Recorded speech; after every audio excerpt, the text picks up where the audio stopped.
Welcome to me, where suspenseful, thrilling, and mysterious stories will draw you into a world where the lines between reality and fantasy seem to blur. When the night falls, when all the sounds gradually quiet down, leaving only your own heartbeat and breathing, that's when these stories begin. Tensions, unsolved mysteries, moments that will make you hold your breath in fear or curiosity, all are waiting for you ahead. Find a comfortable seat, dim the lights, and let this sound guide you on a journey that is not for the faint of heart. I want each of you to leave a comment sharing where you are in the world.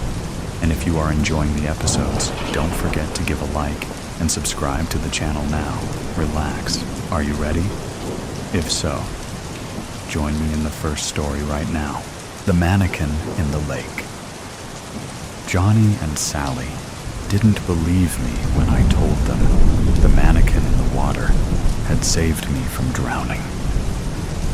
Well, something had pulled me down, and I suspected it had been her, but I didn't mention that part to my friends. Instead, I pointed to the exact spot where I believed she'd pulled me up from the rough Lake Michigan water. They laughed out loud. It's true. Her arms swayed forward and back. I swear. I motioned with my arms the same way the mannequin had done so. The marshmallow that was supposed to be for my s'more slipped out of my fingers. Sand covered my piece. For God's sake, I'd been looking forward to making them with my buddy and his girl. Sally guffawed. You're so stupid, you know that? Plus, if you would have gotten more practice in class, you wouldn't have almost drowned. Maybe I shouldn't be here with your stupid asses, I said, glowering at Johnny, who'd had the bright idea of skipping school. Just because he'd said, but I knew why. Because of her. Johnny had skipped school so many times that the teachers probably didn't even care to find out where he was. Me, though, this was only my second time. The first time was just a few days ago, the day the mannequin had saved me. I hurled the marshmallow into the water and watched as it floated away. But when the tip of a mannequin's fingers sprang out of the water and took my piece in, a shiver ran down from the top of my head to the end of my toes. Did you guys see that? Bro! Here. Johnny split his s'more in half, the gooey center stretching like fresh out of the deep fryer mozzarella sticks. My buddy Johnny and I had been friends for 4 years now, since first grade. My only friend. All the other kids sided with him always, but when I tried talking to them, they'd ignore me. Yes, I longed for more friends, and yes, I felt a little jealous of Johnny's charisma, but I knew I was lucky to have Johnny in my life, my only friend. I helped him with his schoolwork, and he got me out of trouble. Always took the blame, no matter what shenanigans we got into. And this time was no exception. He had a fake doctor's note ready for us, and if the teachers and parents found out it was fake, he'd say he'd planned it all. Sally, though, we'd just met her this year in 5th grade. The moment I laid eyes on her, my heart pounded so hard, I thought it would burst out of my chest. Little hearts formed around her head, just like in the cartoons. But just as quick as I'd fallen for her, she took a liking to Johnny, and they hit it off. And she often rolled her eyes at me. At the end of the pier, that was yards and yards away, water splashed. I squinted to get a good look. Figured something had been thrown into the water and washed ashore, for it was usually like that. Guests came to the lake, swam, held parties. Music blasted at full volume. And instead of taking care of the lake that provided them with the best Saturday and Sunday parties and cookouts, they littered the water and the sand. Even the junkies left their pills and needles scattered their poison, which became a scavenger hunt for the other junkies and beach cleanup crew. I took a few steps away from Johnny and Sally, then turned to tell them I'd be back, that I wanted to see what was at the pier. But Johnny and Sally began to make out. They kissed, as fake as the telenovela actors my mother watched every evening from 6 to 9. And she ignored me those 3 hours. In fact, I was on my own most of the time, whether she was home or not. She either worked, watched TV, or locked herself in her bedroom. When I arrived at the pier, I made my way under the boardwalk. The clouds that had gathered darkened the underpier, but I could still make out the figures that stood still. It was like they'd met for a secret meeting, and I'd just discovered them. "Hi," my voice said, struggling to get that one word out. Not one of them minded me, but I could hear their whispers. I inched closer. Their whispers stopped. At the end of the underpier, where the water and sand met, there she was, my mannequin, my savior. I went to her, avoiding the still figures. But as I neared them, a harsh gust of wind pushed me down to the sand, close to them. "Push," I heard them whisper. "Water," they continued. My breathing increased at the thought of these lifeless models somehow communicating. I looked up at them. The figures had their heads turned to me. How? I had no clue. They had no eyes, no mouths. In fact, there was nothing on them but the head, arms, legs, and torso that made them up. Naked, motionless. And though they weren't looking at me directly, their gaze was fixed on me. I pushed myself up and walked backward, away from them, away to the light, past the underpier. But before my body touched the light, one of them blocked me. It was her. I knew it. There was a connection between us.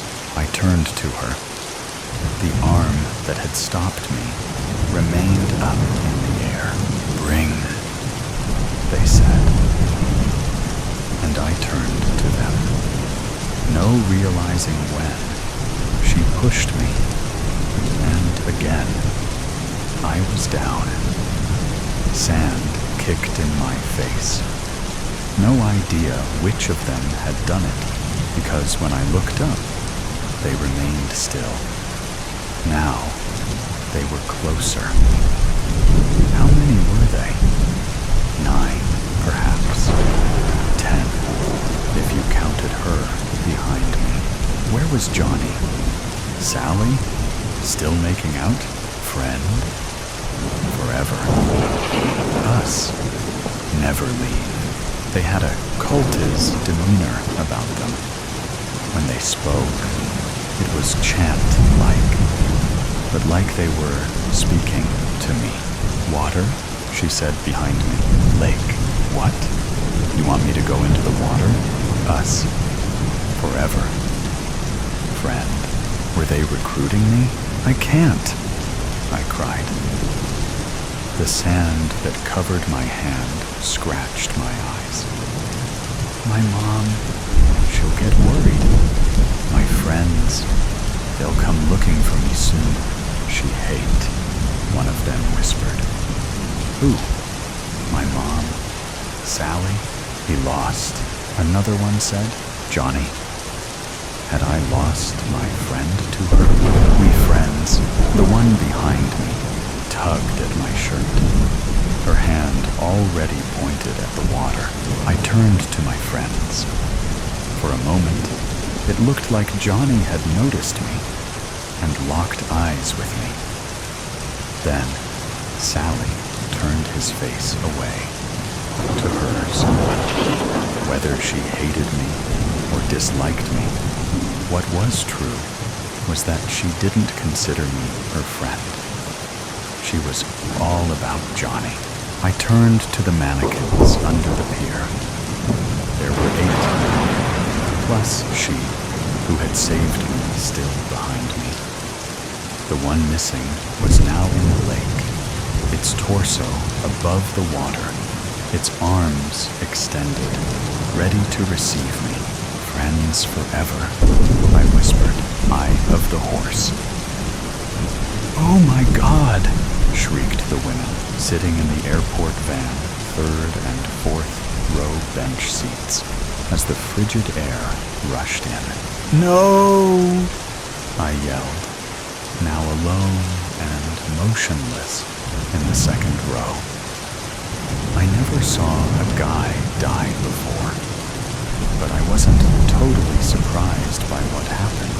The door just opened, and out he went, sobbed one of the gals in the rear of the van. His body slammed onto the pavement of Pena Boulevard at 70 Mamie, then was splattered by the U.S. Foods 18-wheeler behind us. Steak delivery to Elway's Tap Room and Grill at Denver International Airport was definitely delayed that day. I wish I had never started a conversation with the guy next to me on American Flight 5460 Louisville to Denver. Maybe I should have warned him to just close his eyes. That day won't stop playing back in my mind. It started innocently enough. Hi, I'm Jim from Meeker. Where are you from? I said to the guy in the window seat. My wife Annie says that if I get the middle seat, I should always make friends with my neighbors to avoid any armrest fights. I flashed him my biggest gas and oil business smile. Oh, hello. I'm Brian from Kentucky. Well, at least originally, he replied while extending his oddly sweaty hand. Where's Meeker? Actually, I live on a horse ranch just west of Meeker in northwestern Colorado. Horse country, just like you in Kentucky. I pulled up the bottom of my boot-top business jeans so he could see my Tony Llamas. Oh, hell no. I don't live anywhere near horses now, and never will. I'm a lawyer for the U.S. Department of the Interior. Brian's upper lip was sprouting beads of sweat with that comment. He looked like a size 48 man in a size 44 suit coat. I thought that might explain the perspiration. That's too bad, I said. God never made another animal so connected to human beings, except for maybe dogs. My stallion's big brown eyes can look straight into my soul. After a rough day of selling natural gas and fracking pumps, there's nothing like some quality horse time. Mind if I ask what happened between you and a horse? Oh yeah. You could say something happened. I was 15 years old, and a bunch of us decided to cut across a horse field to take a shortcut home from the school bus, drop off. Out of nowhere, this huge old gray horse charged at us and damn near bit me as we escaped over the fence. It had one scarred eye socket, and the other eye was all red and bulging and bloodshot. Scared the shit out of me. I fell off the fence and broke my right wrist. I cursed that horse, and I think he cursed me. Look, it never did heal right. Brian pulled up his sleeve, held up his meaty right arm, and revealed a wrist that was weirdly bent like a spoon. Yeah, I can see how that would spook you. How did the horse lose its eye? How the hell am I supposed to know?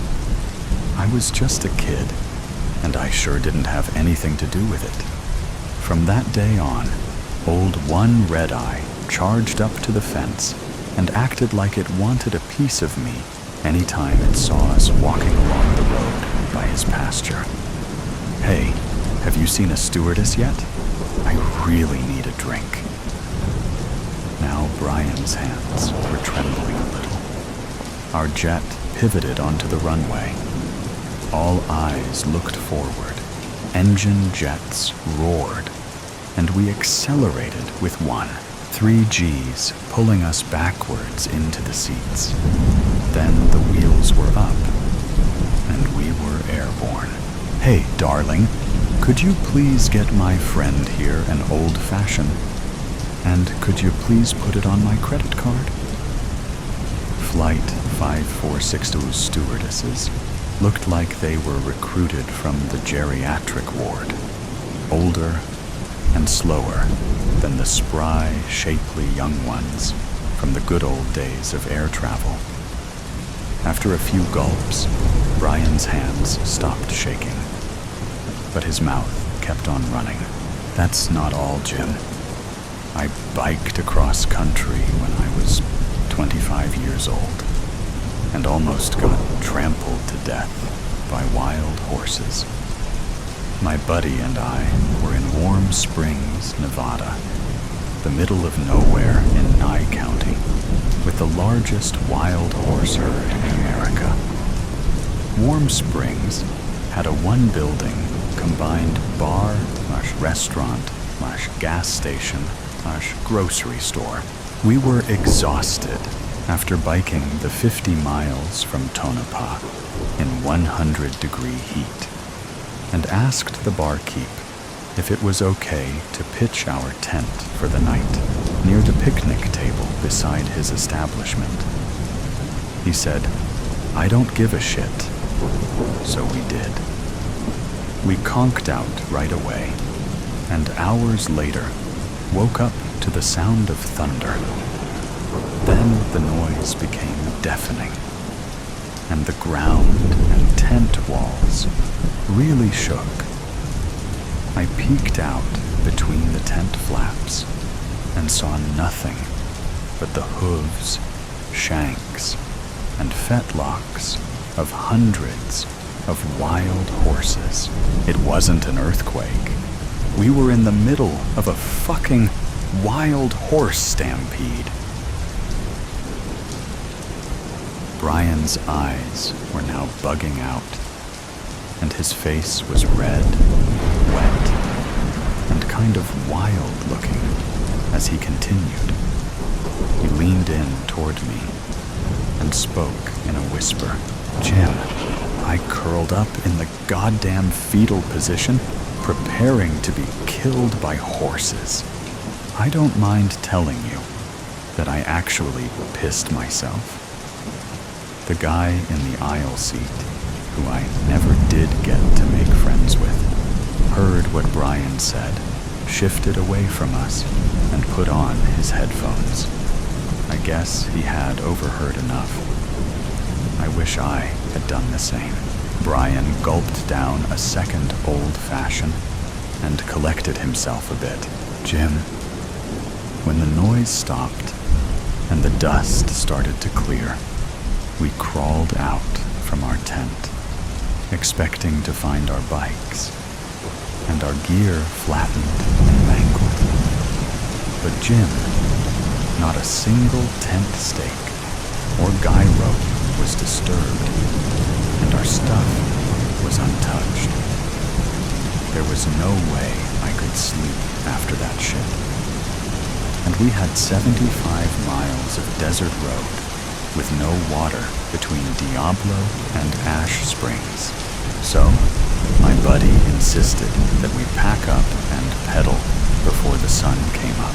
I wasn't too thrilled about him pushing the whole ride in the dark idea.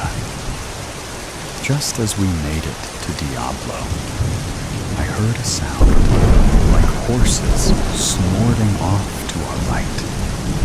And Jim, I swear, I saw one of those wild horses staring right at me with two glowing red eyes. My buddy said I was seeing things, but I know what I saw. Right then, my bike freewheel jammed and sent me flying over the handlebars. I didn't break anything, but I whacked my shoulder and scraped the shit out of my leg. That was it for me. He rubbed his left shoulder like it happened yesterday. The armpits of his polyester suit coat were soaked. I wish I had told Brian that I needed to get some sleep before we landed in Denver, but I didn't. He might be alive today if I had ended our conversation right then and there. Jim, don't you know the only building in Diablo, Nevada, was a road maintenance garage? The night shift worker there refused to lend us the use of their tools. Sorry, state property boys. So I stayed there till the sun rose and hitched a ride to Las Vegas and flew home. Instead of a relaxing flight home, I got the scare of my life. Brian took another swig from his drink. Jim, I sat next to this Navajo Indian dude on the plane ride home and told him my story, just like I'm talking to you. He was tall, wore a fancy black suit, and had his hair all pulled back and tied by a white cloth, but smelled like he just came from a campfire. He never said a word until he slowly turned toward me and said, "My people believe the sun-bearer created the horse and placed the stars and the dark universe in the horse's eyes so they can see the dark. You know darkness can kill a man. So can the number 3. Then he got up out of his seat and went to bathroom and never came back. With that, Brian's face tuned pale. I thought he was finally done with his weird story, but he leaned into me again and whispered, "Jim, I think he figured the horses see something dark in me, and I am afraid I'll die if a red-eyed horse looks into my eyes a third time. So, no 3 strikes and you're out for me. no fucking thank you. I don't want to see another horse in my life. My sister just moved to downtown Denver, and I just want to visit her and maybe see a Nuggets basketball game. Yeah, I think some big city shopping and a pro basketball game would do you good, Brian, I said, but now he's dead. I told my wife Annie all of this when I got home. Honey, I was afraid to tell him about that 32-foot-high blue Mustang sculpture. You know, the one just outside the airport that has, of all things, 2 glowing red eyes. I was sure he would go into a full PTSD episode or a seizure if he knew that we call the statue Lucifer. Remember how a section of that 9,000-pound statue fell on that Jimenez guy who sculpted him, and how it crushed his leg and severed a big artery and caused him to bleed to death. I figured he didn't know the story of the crazy guy who hopped out of his car and fired his gun at Lucifer, then turned it on himself. Annie, after we landed, I rode in the same airport van on the same front bench seat as Brian, specifically to distract him as we passed by Lucifer. You did everything you could to help that poor man, Jimmy, she said, trying to console me while she slipped into her nightgown. Seems like it's the van company's fault for that sliding door not locking right, sweetie. At first, I didn't think Brian ever actually saw Lucifer's red eyes. But just after we passed that bastard blue Mustang, he looked at the driver's rear view mirror and saw Lucifer all reared up on his hind legs with those red eyes beaming. Brian looked at me, and before I could say anything, he just opened the van's side door, and out he went. I should have warned him about the statue. I could have saved him, Annie said. Oh my God, sounds like that guy had deep issues, and nobody can save that kind of crazy. Why don't you go down to the barn and check on your horses? They always calm you down. I couldn't tell her that I thought about horses and red eyes when I saw car taillights on the road ahead of me as I drove home that night. I couldn't tell her that I was worried about looking into my horse's eyes or what they would see in me. I couldn't tell her that on my last business trip, I had sat next to a Navajo Indian. He wore a black silk business suit, white button-down shirt with turquoise cufflinks, and a thin black leather necktie. His long black hair was pulled back in a traditional CL hair bun, and he smelled of burnt sage. He only spoke one sentence to me, and then got up to go to the bathroom and never returned. I hadn't even introduced myself yet. He simply turned to me and calmly asked, "Aren't you worried those natural gas and fracking pumps are harming Mother Earth? Birthday, fear, and marriage."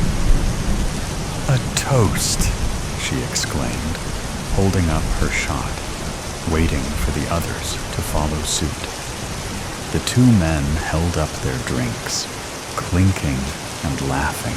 "Happy birthday!" she yelled unusually loud. I'm sure the whole bar heard her. The birthday man had the biggest smile. looking happy, appreciative, nostalgic, if nostalgic had a look. He had his head cocked to one side, his whole face lit up, but his eyes were deep and distant. The small bistro table reached up to their chests. Even though the bar was dimly lit, displaying the usual neon beer signs, and overhead Pabst Blue Ribbon bar lights, I could still see her cheery outfit. A green sequins top, black jeans, and sandals. She had on those antenna headbands sporting springy shamrocks. They bounced around on her head as she talked and laughed. She looked cute for the beginning of spring and St. Patrick's Day, and that thought sent an electrifying pang through me. The guys beside her had green t-shirts, a typical guy effort. The rest of the bar was a steady buzz of clinking, laughter, and the occasional loud outburst of people becoming intoxicated. "I'll be right back," said the girl's voice enthusiastically, as she hopped down from her seat and headed towards the ladies' room. Her blouse reflected the lighting, and she appeared to glide away, her long, dark hair trailing behind. The guys chopped it up, patting each other on the back and carrying on like teens. Brothers? Or father and son? I couldn't recall, but they looked slightly alike. Then I remembered that the big guy had an older brother, so this one must have been his son. "I got another round," the girl in green declares excitedly. She puts down 3 green beer mugs and returns to retrieve 3 shot glasses.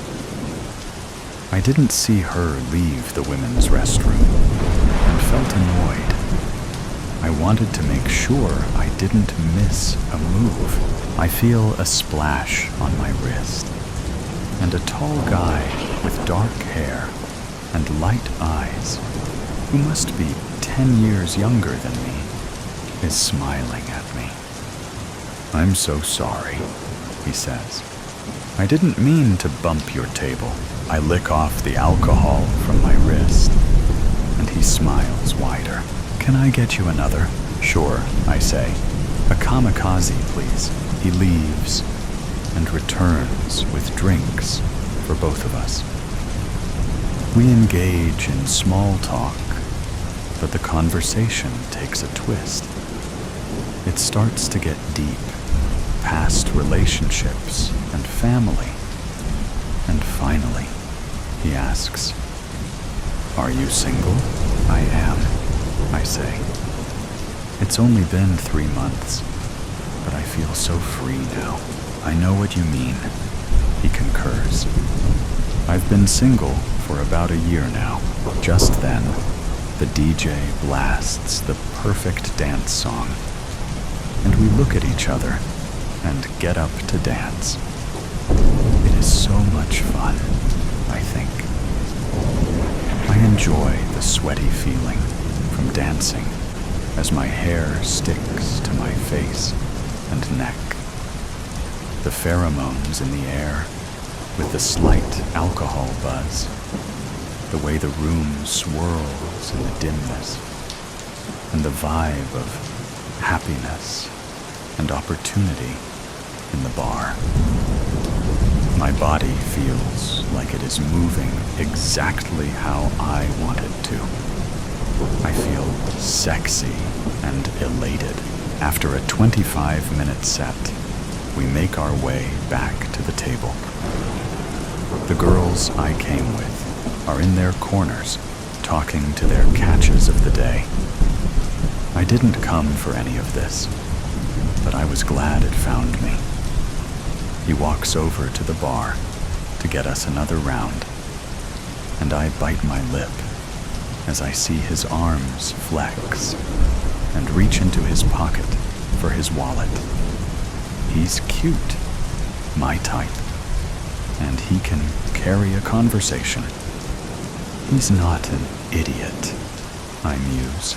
As he walks back towards me, I avert my eyes, acting like I wasn't watching him. But then I see Shamrock Girl. She is hugging the big guy, and the one I assume is the son comes in for a group hug. They hold on to each other, appearing like a tight-knit unit. She must be the sister, I decide. I've heard that the big guy has a sister. A kiss near my lip. He's back. My flirty side goes in for a small nibble. He smiles directly into my eyes, and I can tell I got him. That's so sexy, he glows, after unleashing the shy girl act, engaging in intelligent conversation, being interested in all he says, and validating his masculine gestures. Classic flirting. I arrive at the next step. Teasing. It's not as calculated as it sounds. It comes naturally to me, and I could teach a class as good at it as I am at it. I stare at him as I sip my drink. There is a commotion at the Shamrock Girls' table.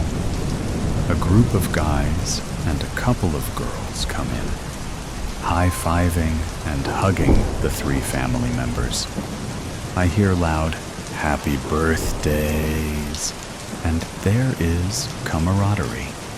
It's a celebratory moment. I've had enough! I didn't come for this.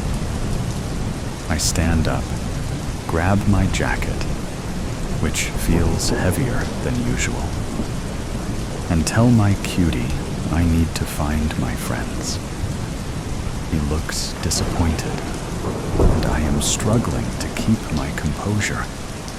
My chest starts to feel tight, and my stomach starts to turn. I feel my heart beating faster, and my hands begin to shake. I feel sadness, then resolve, then the anger. I became blind. I walk to the Shamrock Girls' table and stand directly before her. My eyes are hard, and I stare at her. She stops talking, and her face straightens. The big guy, the killer, sucks in his breath. Must be nice, I utter. Must be nice to have a brother to celebrate his birthday with. My voice becomes louder and colder. She doesn't say anything. The surrounding people begin to look towards us. I snatch her hair with exceptional force and yank her face to the table. It is then the rage takes over. I fucking hate you! I scream at her. I hate you, I say to the big guy, attempting to reach for his sister. I pull the small, sharpened, handheld spear I carry and jab it into his hand. He yells and pulls his hand back. It is dawning on her who I am.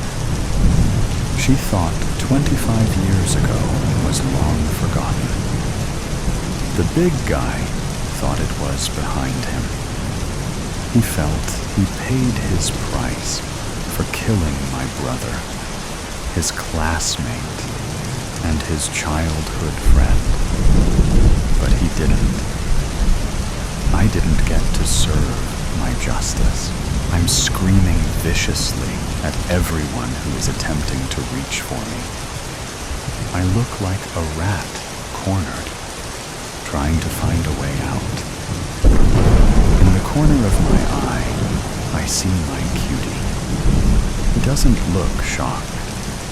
He is slightly smiling at me. Let me do this! I scream. I raise my other hand with my spear and see myself driving it into her temple as I hold her down with my other hand by her hair. No, don't, was the only muffled words I heard from her. Screams ensue as I graze her head and stab the table. I plunge over and over on the wooden table beside her head until the adrenaline starts to subside. I realize the music has stopped and the whole bar is watching. The big guy was stunned, but he didn't restrain me. He let me do it as I asked. He's holding his hand. He mouths, "I'm sorry," as the bar begins to fade into black. I feel someone's arms gently touching my shoulders, and my shoulders start to cave in. I slowly release my grip on her hair and let my hand fall onto my jacket. Her face, smeared with tears and sweat, looks at me as she backs away. It's my cutie's arms. He guides me away, enveloping me with his body for protection. He moves me through the crowd. My hand feels the metal of the gun, the one I bought a couple of years after the big guy killed my brother in an attempt to curb my fear of guns. It remained in its case for over 20 years. I was still afraid of them. The topic came up in my deep conversation with the cutie I met. I told him my plan. He must have thought I was joking, but he was keen when it rolled out like the scenario I painted. As he walked me out of the building, I could hear my friends calling after me. I ignored them and got into my cutie's car. He shut my door and held me. Still feeling numb, we drove to the city. Halfway there, we started opening up again, talking like we had known each other for years. Nothing ever came of that night. Not one thing. There was no police report, and no one ever brought it up. It's almost as if it never happened. I ended up marrying my cutie. He is my soulmate, and I felt complete. A few years later, the feeling came again. I felt the stirring. I began formulating another way to get her. I'd send in my cousin to seduce her, make her fall in love, then break her heart. She needs a broken heart like mine. Night call. What do you want? Hey, can you come over? Are you fucking serious? It is 3 a.m. No, Sal. I'm sorry. I know it's late. I just really need you to come to the house right now. I can't believe you. You blocked me. What makes you think I want to see you right now? I've been trying to reach out to you for weeks. Peter, you can lecture me all you want in person when you get here. I really need you to come over fast. No, forget it. Bye. There's a man outside. What? What does that mean? I don't know. I just woke up. I got up, and when I walked by the window, I noticed that there's this guy standing outside, and he's looking up at me. Are the lights in your house turned off? Yes, they weren't even on. Okay. How long has he been out there? I have no idea. I've been peeking out at him from behind the curtains for like 5 minutes, and he hasn't moved. Call the cops, Dylan. I don't think they'll take it seriously. He's across the street. He's nowhere near my property. He isn't really doing anything. He might just live in the neighborhood. He'll probably move along soon, but he's been just standing there for a while. It's freaking me out. Well, I don't know what to tell you, dude. Wake up your dad? My dad can't fucking walk. What do you think he's gonna do?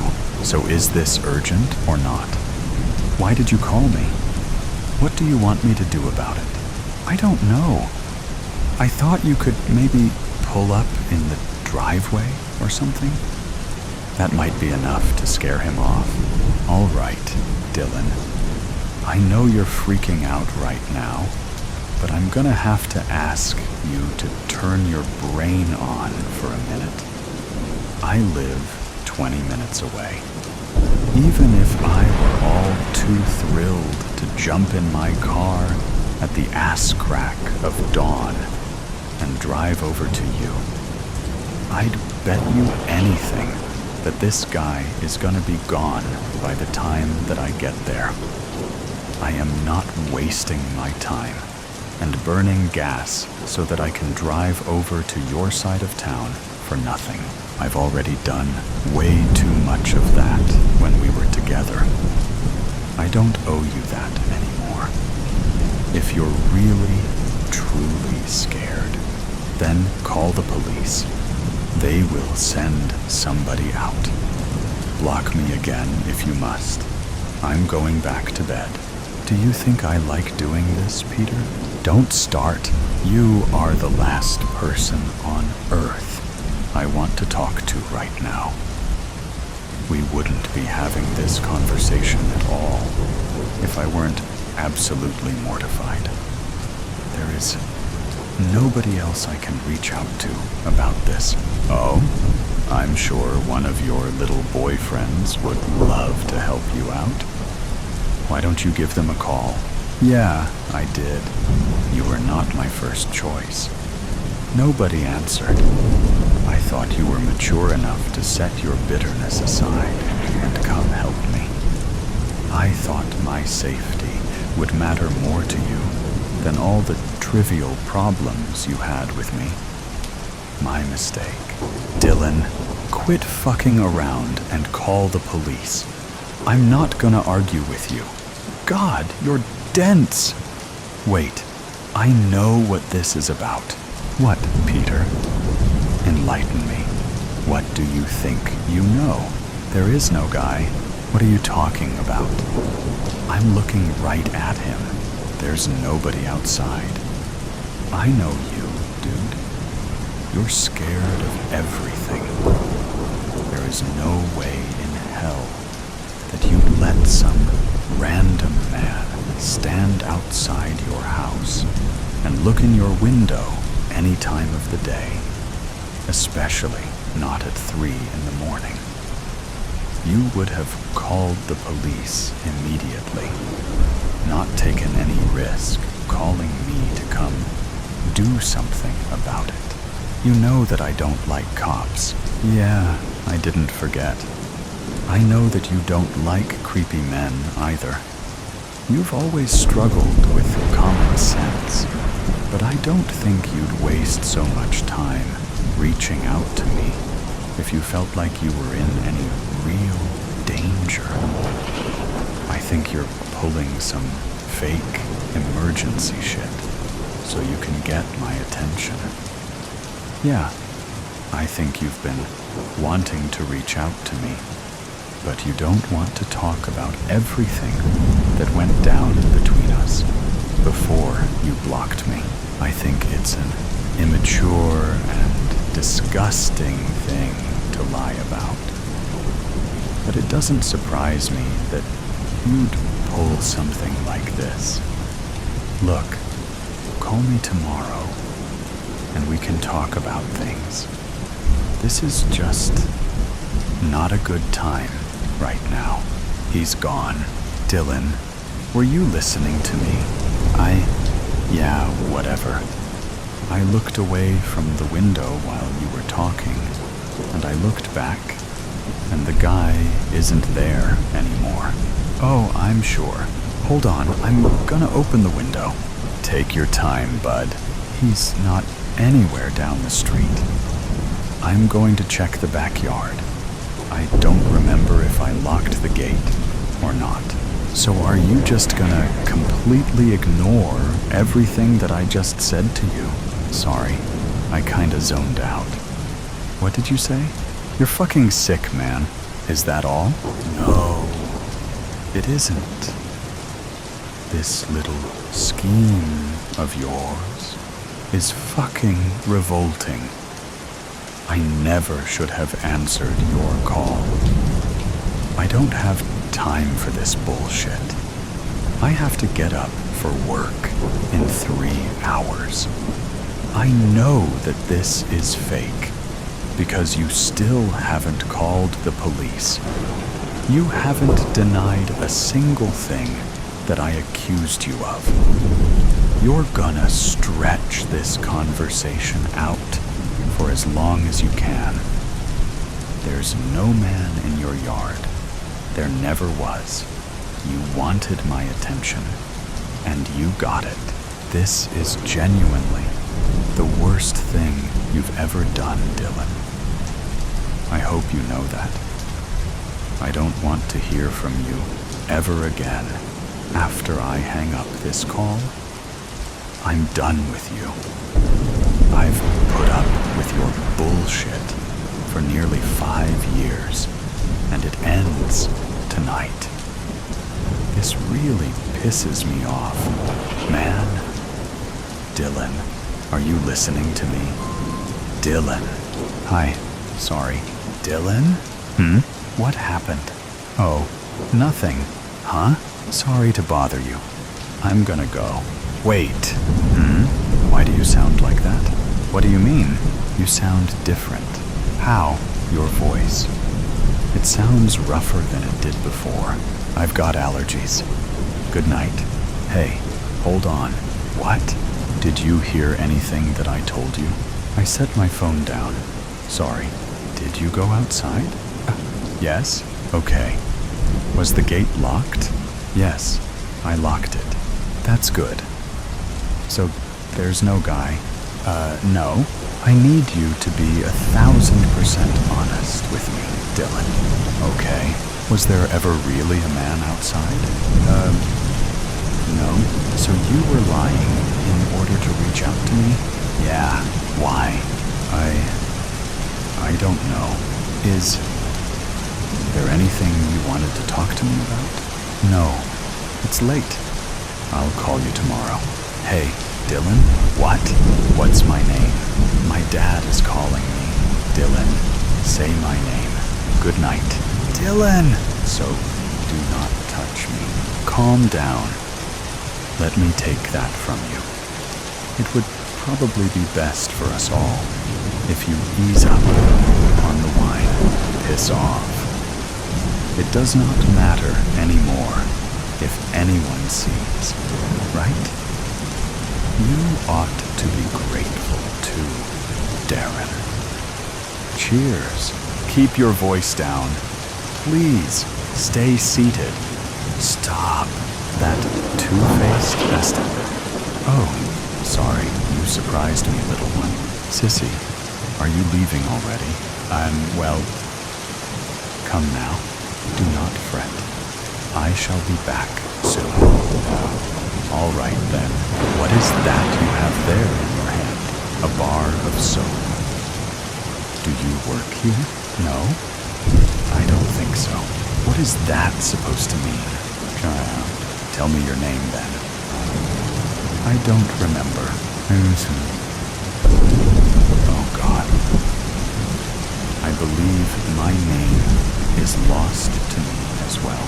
Dad, this is nonsense. Does anything come to mind? Nothing. Well, Nothing. Are you sure? I guess. Just a feeling of pain in my ribs. A blackout type of pain. And then I found myself here, standing in front of this store. That is not very promising. Have you tried using the telephone at the till? Yes. The dial tone goes on forever. And all these random items in the aisles? Nothing good. I looked. But this bar of soap is all you managed to find? Yes, I apologize.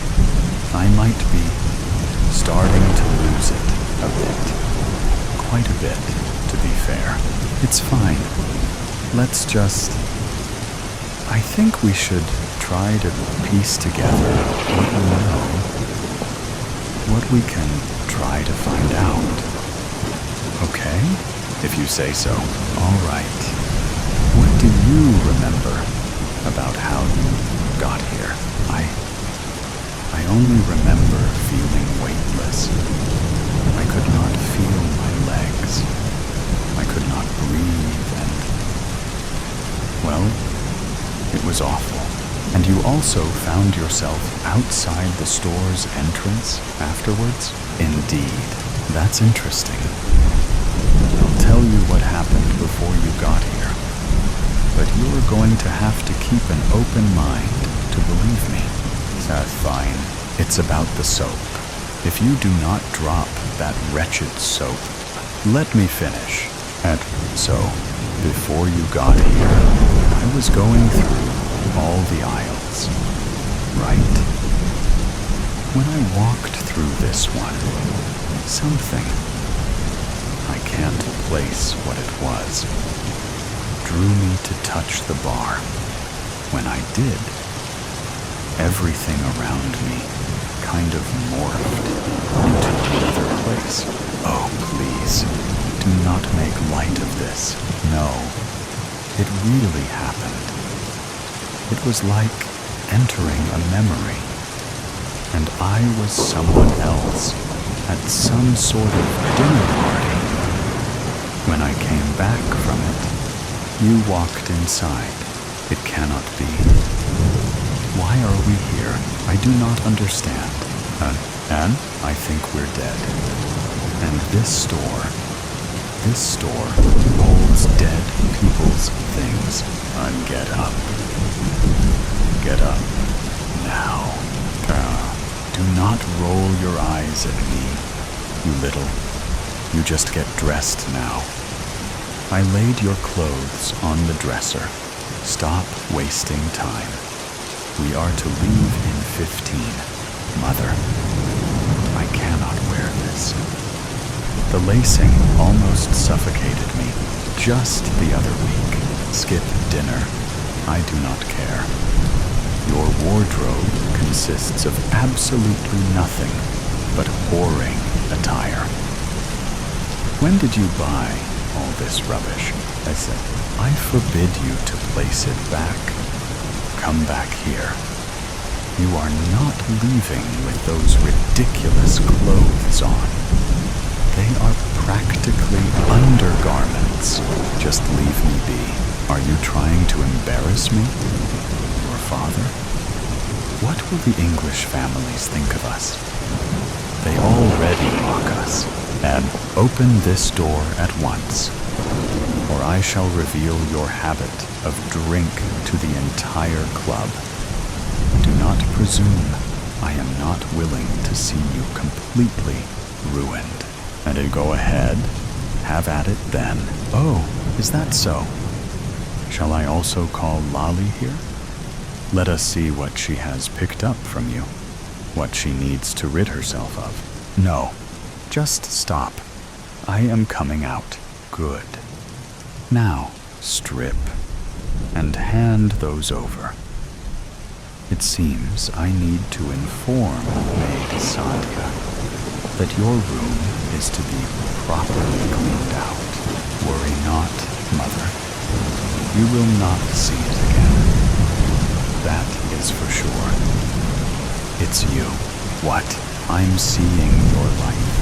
How do you know I saw you in a mirror? And this whole time that life has been mine then, I had a small suspicion that it would be one of us. But each memory trip was so quick and scattered in time, I could never piece them together. Also, there's something else I found out. I've told you before that I can't hear anything in the memories. I believe so. Only thoughts with an indistinct inner voice. Yeah, but with the thoughts, I can technically hear other people in the memories. Maybe because of how our minds process words. Yes, and the woman who you called Mother. She said your name, my mother. So, what am I called then? Hera? It fits you. Why is that? I don't know. I just like that name, I guess. Oh? And do you like anything else? A lot of things. Good answer. Shall we try that aisle over there today? Maybe we will finally find an item for me to explore. Okay. But you're not curious about why I'm seeing your life in particular. I am.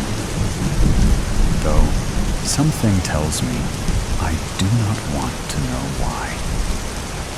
Why she is bleeding too much.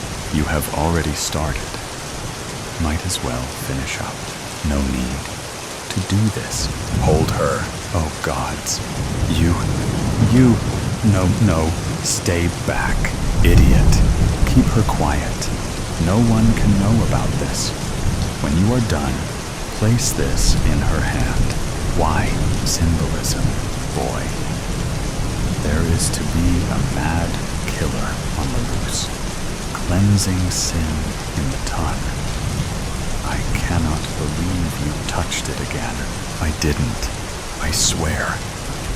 It sounds stupid, but the soap literally flew into my hand when I wasn't looking. Klop, Hera, please say something. Did you see everything this time? How it ends? Yes? Thank God. Do you want to know? No. But I know I ought to. Figure it is time to learn why that damned bar of soap is essential to my past life. I think you should too. What if this is it? I would not want to leave you. If you do, well, I'm just thankful for meeting you, even if it is after death. I only wish we knew your name as well. I don't need to know my own name. I know yours, and it's enough. Sayamontes. The musty dungeons. I thank the Lord for saving me from the dungeons. I was there for less than a day, caught up in the labyrinth. I became heartbroken at the sight of many tortured corpses. I prayed. I prayed for my God to help me. How long must I stay here? Then I remembered I had absinthe, a gift, the perfect gift. I ingested the entire bottle, straight. I could not feel my face. I wanted to cry tears of relief and sadness. Oh, Sayamontes, will you truly be mine? My nipples hardened at the thought. I got goosebumps all over. I quickly became overwhelmed with sexuality. I touched myself here and there. It changed my life. I had never made myself feel so good. completely intoxicated. I wept. Then, "Thank you, sweet Jesus." An angel appeared. "Prepare yourself. Siamontes soon shall be yours. Go ahead and touch yourself, for once you are the ruler. You will be touched by many. It will be your duty to produce an heir." I did as instructed, and it felt great. I went to rinse off in the shower, and I heard voices in my head. "She hates us straight men. She's openly expressed that she wants to fuck us with dildos, to make us submissive," said one voice. Then I heard another voice say, "Let's get her when she's alone." What was going on at Siamontes? I had to get back there. It is true. Sonia was going to overwhelm the male population with sex. Sex. All day, every day, until one produced an heir. The next baby, any baby, would get the crown upon their 13th birthday. She was not joking around. If there was no heir, then it would be off to the gallows with her Richard. It was Richard who found me lost in the dungeons. I would have died down there if he had not searched for me. How did he know I was down here in hiding? Maybe it was Great Leader. Maybe she was alive. Maybe she didn't join the men on the battlefields. Oh my. Oh goodness. Could she still be? Could she still be alive? I asked Richard, "How is our Great Leader? Tell me of Siamontes. Please, please, Richard, tell me," I ordered, as he led me straight out of the dungeons. His torch was finely made. It shone bright. I cried as I smelled the fresh air.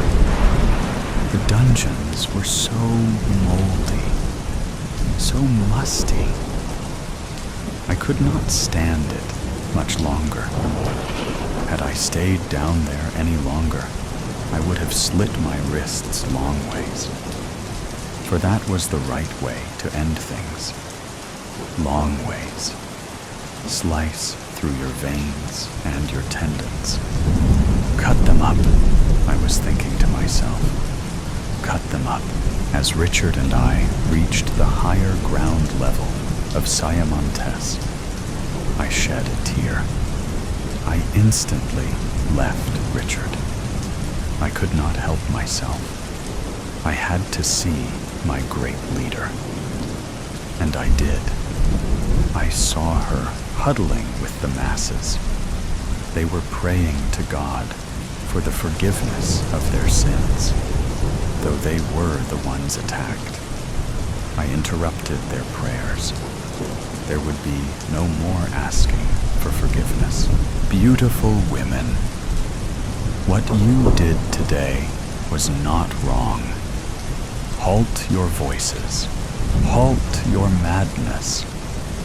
You have reached victory today, and you have saved Siamontes. Then Great Leader approached me.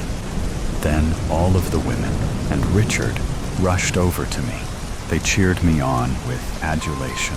"Oh, great new leader," said Samantha, and I screamed, "No, I am and will always be Sonia, and Richard is always to be my guide, my great protector, my knight in chainmail armor.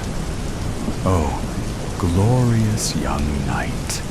Richard, will you join me in my new chambers after I rinse myself, please?" It was time to get busy. Ladies, to the showers. Perhaps we can all make Richard our king. Martha, you were a great leader, but now, can you find new chambers to sleep? I shall find somewhere else to sleep. It is cool weather. Perhaps I shall grab some blankets and sleep on the hard concrete bench next to the fire pit, since there are no more rooms available in Siamontes, except for in the dungeons. Martha raised her voice at me, her new leader. I was stunned. Why would she do such a thing? I loved Martha, but she did send me to the dungeons when she could have just locked me in the wardrobe up in the attic. She could have had someone deliver me food and water, or she could have done it herself. How dare you raise your voice to me, not 1 minute after giving me all power over Siamontes? How dare you? I could send you off to the dungeons for a night, or 2 or 20, or more. See what you think of it. While I was down there, I saw your predecessor. She was cuddled up next to a corpse. Is that where you want to end up? I think not. To the gallows with you, I ordered. And just like that, the beautiful women went from loving Martha to hating her.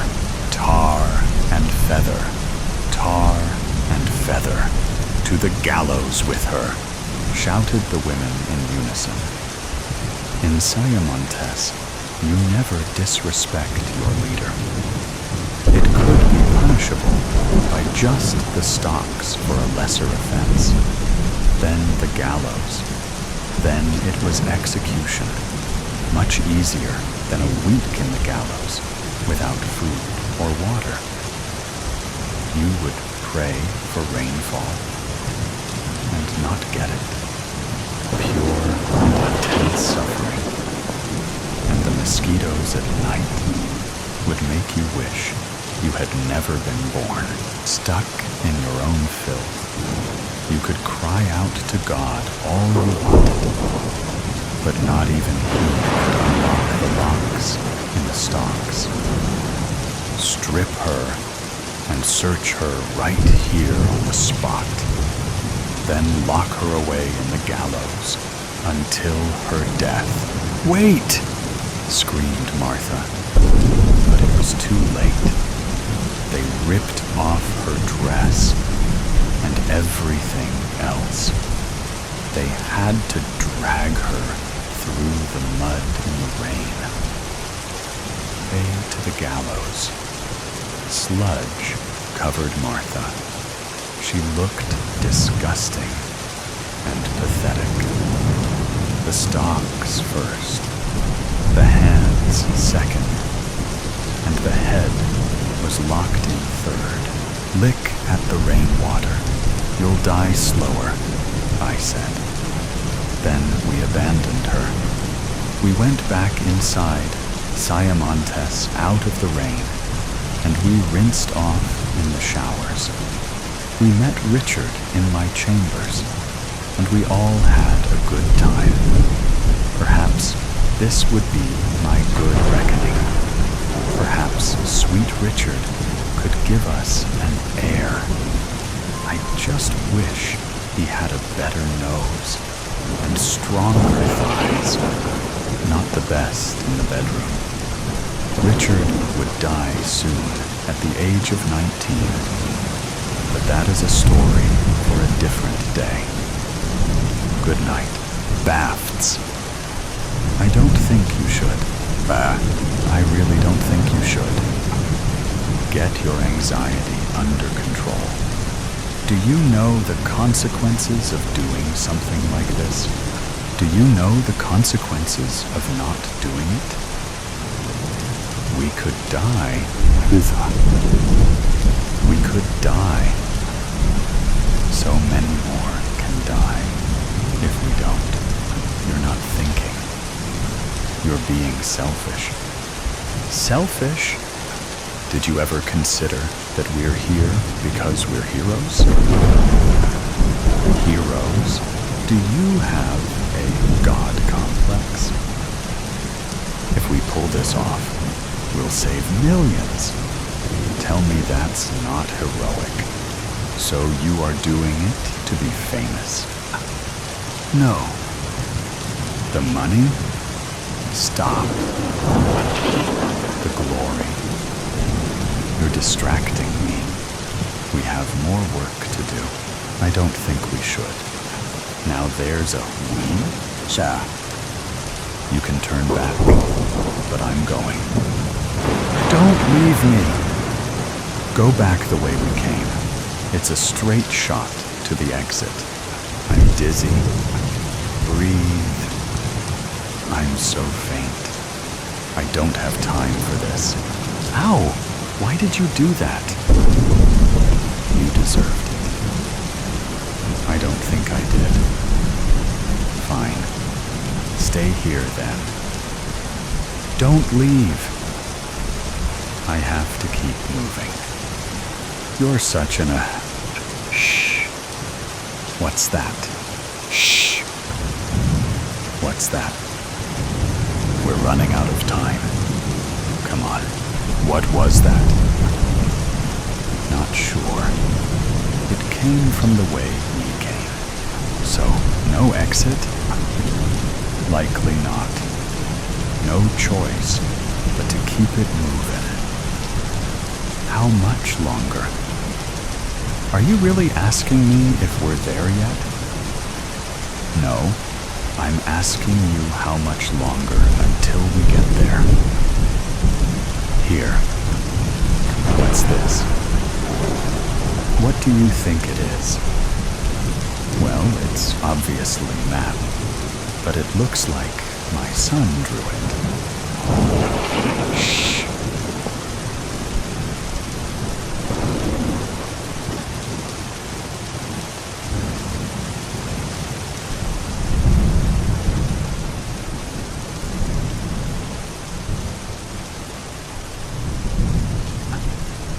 I don't know. Someone else, maybe? Shh. We're fine. Just stay quiet. Those aren't people. Get off me. Then be quiet. What? They're bats. Bats? Wait. Where are you going? Bats. Are you scared of bats? Of course I'm not scared of bats. You seem very scared about the bats. Stop saying bats. Come on, let's keep moving. Are you scared of things that fly? No, I'm not scared of bats. Now shut up and give me the map. It's okay that you're scarred down. Shut up. It's this way. Let's keep moving. Why? If it was just bats, then we can go back. Humanity's survival depends on it. Oh, really? Let's think. We're in a dark cave, trying to find the greatest threat to humanity. With a map that looks like it was drawn by a toddler, we almost got mauled by bats. And now we're lost. We're not lost? Then where are we? We're close. Left or right? Left. The bats went left. Right. Yup. I mean, let's go right. Because you're scared of the bats. Because Because the bats won't go where the weapons is. Right. Right. How do you know it's a weapon? What? The corp never said it was a weapon. They said they didn't know what the threat looks like. What else could it be? A person. A person? Really? I don't know. I don't know what we're looking for, or how our bosses don't know anything either. With all the money at the corp, you would think they would have a better idea, or a better map. We know it's a threat to humanity, and it's somewhere in this cave. Right. No, I don't think right was right. Are you saying that because of this dead end? Let's backtrack and go left. With the bats? With the bats. What if it's a bat? What? What if the greatest threat to humanity is a bat? A megabat? Do you hear yourself? Megabat? It's happened before. Humans are the greatest threat to humanity and the things they create. We're looking for a weapon. A thing. Whatever you say, let's follow the bats. You're so grumpy. Will you please shut it? Tam. I'm hungry. We don't have food. What do you mean we don't have food? We didn't bring food. We were supposed to be there already. What time is it? Oh, 200. No wonder. It's lunchtime. Lunch at 2 in the morning. I work the overnight shift. So, 10. What is it you do on the overnight shift? I'm the custodian. The custodian? Shh, you'll wake the bats. Explain. Right now. But explain, or we're not moving. And we're not eating. I thought you didn't have food. Explain. Now. Fine. I work as the custodian for the corp. Do you know Dr. Merlin? Never met her? Everyone says she's a kook. She's no kook. She's a genius. Very smart. Is that trail mix? Finish your story, and you get it. Last week, she was on edge. So I say, Dr. M, what's up? Yeah? And she tells me that there's new intelligence about some threat, and all of the field agents are cowardly salads. Cowardly salads? She's a tough lady, but she talks like an old-timey movie star sometimes. Her expressions. All right. So how did you end up here? Well, I told her that if there was anything else I could do to help her to let me know. So she put you in the field? Did you even have any training? I got about a week of training with the corp. Are you kidding me? Can I have that trail mix? You didn't think to mention any of this to me before? I thought you knew. Trail mix? Here, let's keep moving. Holy shit. Uh-oh? No, no, no, no, no. I told you it was Bafts. Hey, my trail mix. Focus. Why aren't they on the ceiling?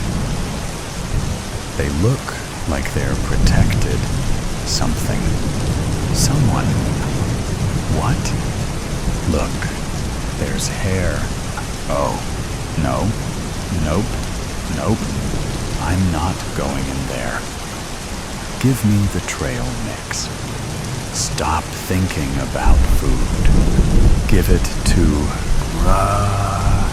maybe they eat trail mix. Stop throwing it. You're gonna piss them off. Look, they like it. What are you doing? They'll follow the trail of the mix. Fuck this and fuck you. Stupid corp putting me down here with a... It's working. Cowardly salad. Don't even stab. Is that a real person? I told you the weapon wasn't a thing. Here, bats. Here, my little cutie patooties. Hey. Yes, you are misunderstood, little guys. No. Hey, she's not real. What? Who? The lady that the bats were crowding around. She looks fake, like dummy, or a mannequin or something. Oh no. What? I think that's Dr. Merlin. The kook? It's a good replica, like in a wax museum. You ever go to Madame Tussauds? Focus. I am. It's a good copy. Only thing is, the ring is wrong. She wears it on her left hand. Don't touch her! Wow. Did you just do that? I think so. I didn't mean to. It opened when I tried to move her ring. Why did you? Is that a laptop in her abdominal cavity? It's a transmitter. Is that a countdown? And coordinates. Do you know navigation? I know that one is New York. That's Moscow. 2 minutes. I think it's calibrated to all the major cities. 1 minute, 50 seconds. I can see that. I think it'll send signals to those coordinates where there's likely bombs or nukes or something. The mechanism can't be communicating via satellite. There's no service here. Yeah. Not even the sat phone is working down here. It must be low-frequency transmissions, perhaps to another point right outside of the cave, which then likely connects via satellite. Yeah, I guess that makes sense. We don't have time to find the outside receiver, so we'll have to block the waves from here. You know a lot about radios for a custodian. Before I immigrated, I was a radio specialist for my country's special forces. Okay. I didn't know. You never asked. So what do we do? We need to get the bats back. What? They were keeping the equipment at the ideal temperature, while keeping themselves cool against metal whirling. If we can lure them back, then maybe they can provide enough insulation to cut the signal. That's stupid. That's plan B. What's plan A? We only have 1 minute. Plan A is is that I will try to jam the equipment with my tools. Okay, what can I do? Go get the bats. What? I'm not familiar with this system, so plan A might not work. 45 seconds. Get the bats back here. Scare them, and they'll flock to Merlin. How do you know that? Do you have any other ideas? How am I supposed to scare the bats? They don't like fire. Take this Zippo and make a torch from something. I don't think. 30 seconds. Merlin, what have you done? I believed in you. Now you betray humanity like this. What a shame, because you really are a genius. I have no idea how you made this transmitter, but it is very elegant. I'm impressed, disappointed, but also very impressed. 10 seconds. We're not going to make it. Oh. Yes, over here, cutie patooties. Go to your mama. Go, go. Why are you in your underwear? I put my clothes over Robot Merlin to try and damp the signal. Why are your underwear? I made torches. Good work. Yeah, you too. Do you think it worked? We won't know until we get outside. Let's go then. Here, take a torch. Thanks. You were a very brave Salad with the bats. Yeah, I'm sorry I didn't ask you anything about yourself, and for slapping you. All good. Do you have any more trail mix? Nowhere to be found. She's gone missing? When? Last night. I woke up this morning, and she wasn't in her bed. I thought maybe she'd gone to the bathroom, but she wasn't there either. I checked everywhere. Oh my God, Tori, did you check the backyard? Maybe she went outside to play early. Of course, I checked the backyard. I checked the whole house, top to bottom. She's not the type to just wander off, especially not this early in the morning. Okay. Have you called the police? Not yet. I don't know. I was so panicked. I called them first. You know how they are. They'll assume the worst. That I'm a bad mother. Tori, stop. Listen to me. You need to call them now. The sooner they start looking, the better. Every second counts. You're right. I'll call them now. Good. I'll be right over. Just stay put. Thank you, Sam. I don't know what I'd do without you. Don't worry. We'll find her. Just breathe. 911. What's your emergency? My daughter. She's missing. I can't find her anywhere. Ma'am, can you give me your name and address? Victoria Brooks, 123 Main Street. And the missing person's name and age? Rose Brooks.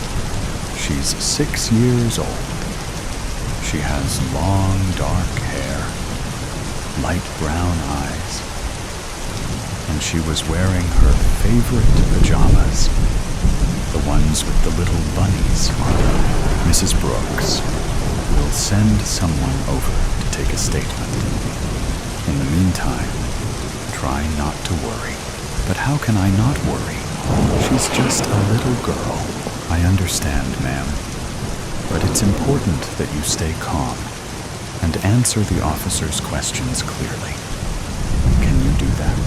Yes, I'll try. Good. An officer will be there soon. Tori, it's me, Sam. Oh, thank God. I'm so glad you're here. I'm a mess. I told you I'd come. Have the police been here yet? Not yet. They said they'd send someone over soon. Did you find anything else?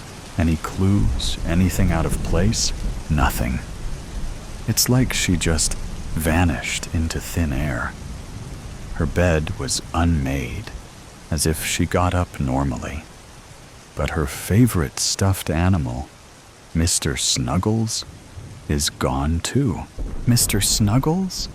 That's her little teddy bear, right? Yes. She never goes anywhere without him. It's strange. Maybe she took him with her.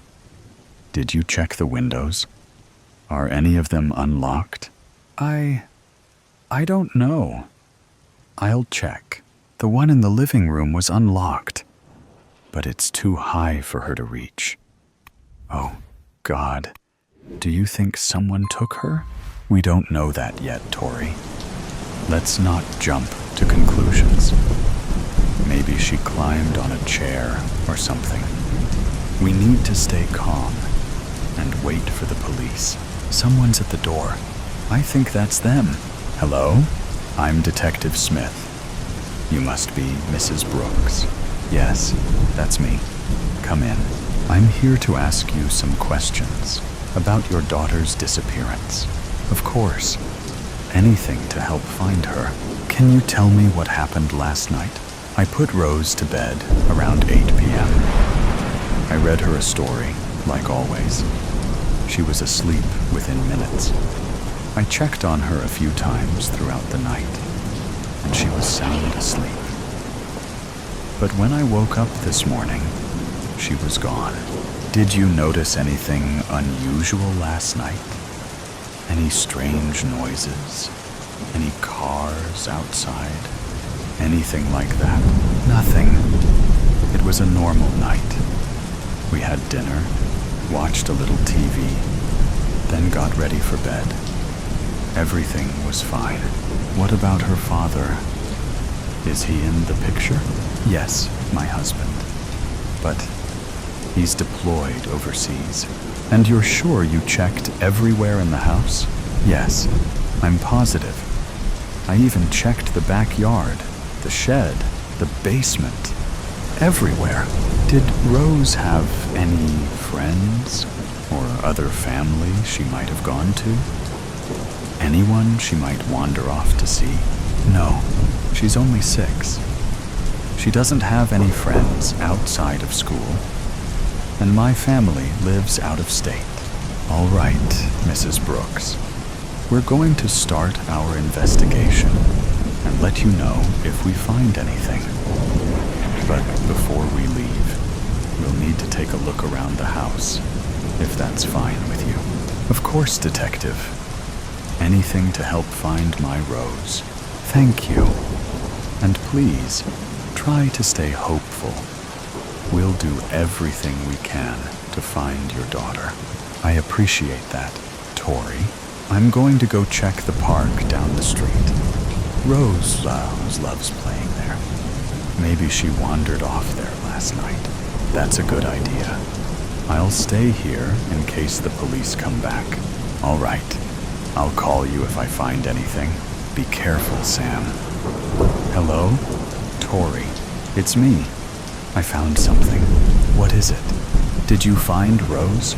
No, but I found Mr. Snuggles. It was lying on the ground near the playground. Oh my God. What does that mean? I don't know, but it can't be good. I'm going to call the police and let them know. Please, hurry. I'm coming over there right now. No, Tori, wait. The police wouldn't want us to contaminate the scene. Just stay at the house. But I know, but we have to trust them. I'm calling them right now. 911. What's your emergency? Hello, Detective Smith, please. Please hold. Detective Smith speaking. Detective, it's Samantha Jones. Sam, Tori Brooks' friend. I found Rose's teddy bear, the one she always carries around. It was just lying on the ground at the neighborhood park. What? Okay, I'm on my way. Can you stay there and make sure nobody touches anything? Yes, of course. Thank you. I'll be there soon. Tori, the police are on their way to the park. They're going to search the area. Oh God, I hope they find her. I know. We just have to stay positive. I'm trying, but it's getting harder and harder. I get it. Just hang in there. They'll find something. I'm certain of it. Detective Smith, we've searched the entire park, but there's no sign of the girl. Damn it! We need to widen our search. Check all the nearby houses and businesses. See if anyone saw anything. Check security cameras. Anything. We need to find this little girl. And we're running out of time. Yes, sir. Tori.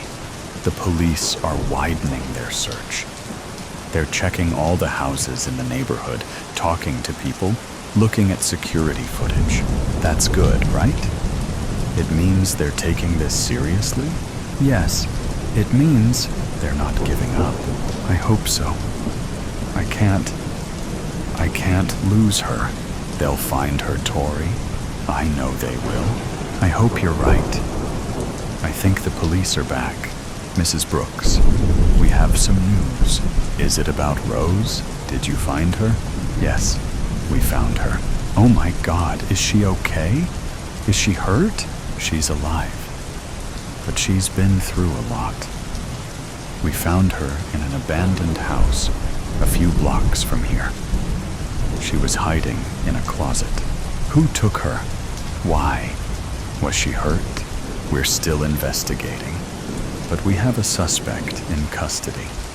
It appears to be a case of a kidnapping gone bad. The suspect has a history of similar offenses.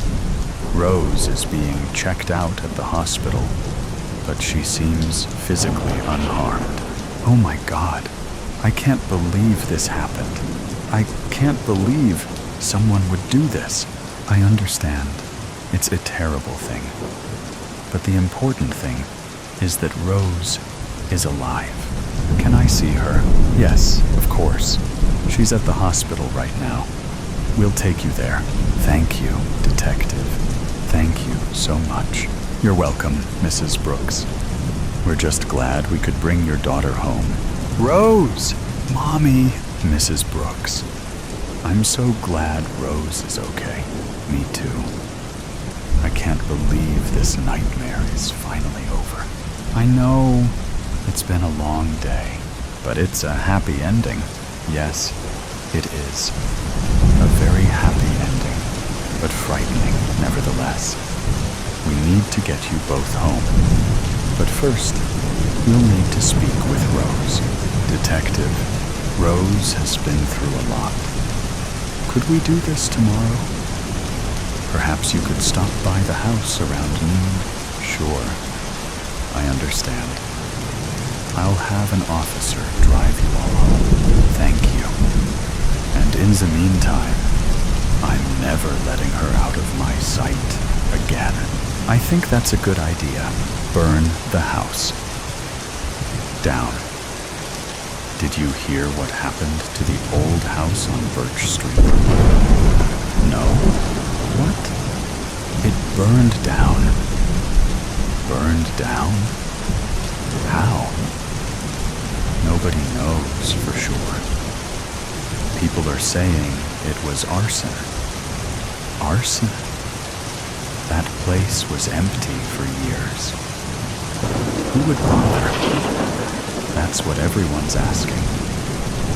But there were lights on the night before. Lights? You're serious? As a heart attack. I saw it myself. You were there?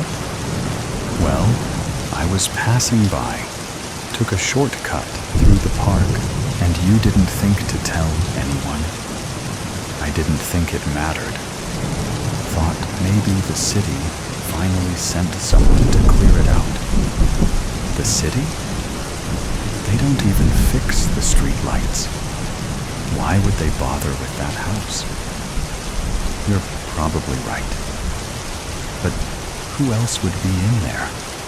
Kids, maybe? You know, messing around. That's what I thought at first. But what?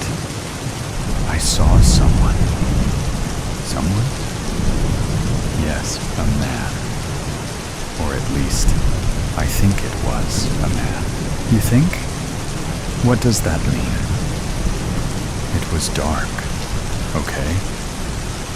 I couldn't see clearly, but there was someone moving around inside. Did they see you? No. At least, I don't think so. I kept my distance. What were they doing? It looked like they were carrying something. A bag, maybe. A bag? Like a duffel bag? Could have been. Hard to tell from where I was. And then they disappeared. Into the back of the house. That's weird. You didn't hear anything? No. Everything was quiet. Too quiet. Did you notice anything else? There was a smell. A smell? Like gasoline. Gasoline? Are you kidding me? No, I swear. I didn't think much of it at the time. How could you not? Gasoline in an old house? That's a red flag. I know that now, okay? But at the time, I just thought it was, I don't know, maybe they were fixing something. Fixing something? In that house? I wasn't thinking clearly. So what did you do after that? I kept walking. You just left? Yeah? And you didn't tell anyone? Who was I supposed to tell? The cops? They wouldn't believe me. Maybe they would have, after it burned down. Look, I didn't know it was gonna burn down. Still, this is bad. I know it is. That's why I've been freaking out. Does anyone else know you were there? No? Not yet, anyway. You sure about that? Yeah. What if someone saw you? Nobody saw me. You can't be certain. I'm telling you, I was careful. But if they find out, they won't. You're awfully confident for someone who's in the middle of this mess. What mess? I didn't do anything. You were there. That's enough to make it messy. So what are you saying? I'm saying you better figure out what you're gonna do if someone starts asking questions. Like who? The cops, for starters. Why would they come to me? I don't know. Maybe they've got cameras or something. Cameras? At that old place? Or nearby? Someone could have seen you. You're just trying to scare me. No. I'm trying to make you think. I am thinking. And I think you're overreacting. Am I? Yeah. Nobody cares about me walking past some abandoned house. Maybe. But what if they find out about the gasoline? What about it? I didn't put it there. Doesn't matter. You were there, you smelled it, and you didn't report it. So what? Is that a crime? Maybe not, but it sure makes you look bad. This is insane. I didn't do anything wrong. I'm not saying you did. I'm just saying you're connected now. Connected how?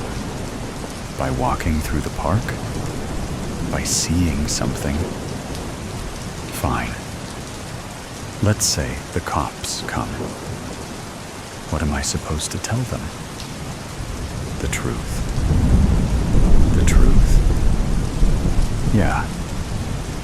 You walked by, saw lights, smelled gasoline, and kept going. And you think that's gonna make me look less suspicious? Better than lying? I don't know. This feels all wrong. What's your alternative? I don't know. Maybe just keep quiet? Bad idea. Why? Because secrets have a way of coming out. You don't understand. If I say something, they might think I was involved. Not saying anything makes you look more involved. This is a nightmare. It's not that bad. Not that bad? You just said, I'm connected to a house that burned down. Look, you're not the one who set it on fire, but they don't know that. Then, make them know. How? By being honest. Honest? With cops? That's a joke. You got a better plan? No. Then maybe stop freaking out and just deal with it. Easy for you to say. You weren't there. And I'm trying to keep you from making it worse. Fine. Let's say I tell them. Then what? Then you answer their questions and move on. Just like that? Yeah. You don't think they'll dig deeper? Into what? You didn't do anything. I don't know. What if there's more to this? Like what? Like, what if that guy I saw was the one who started the fire? Then it's even more important that you say something. You're not getting it. What if he saw me? Okay. Let's think this through. There's nothing to think about. If he saw me, I'm screwed. Not necessarily. How do you figure? He doesn't know who you are. What if he does? How? Did you talk to him? No. Then relax. Relax? Are you serious? Yes. You're overthinking this. Overthinking? Someone torched a house, and I was there. You weren't in the house.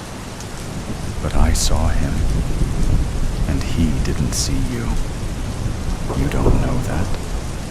If he did, don't you think he would have come after you? Maybe.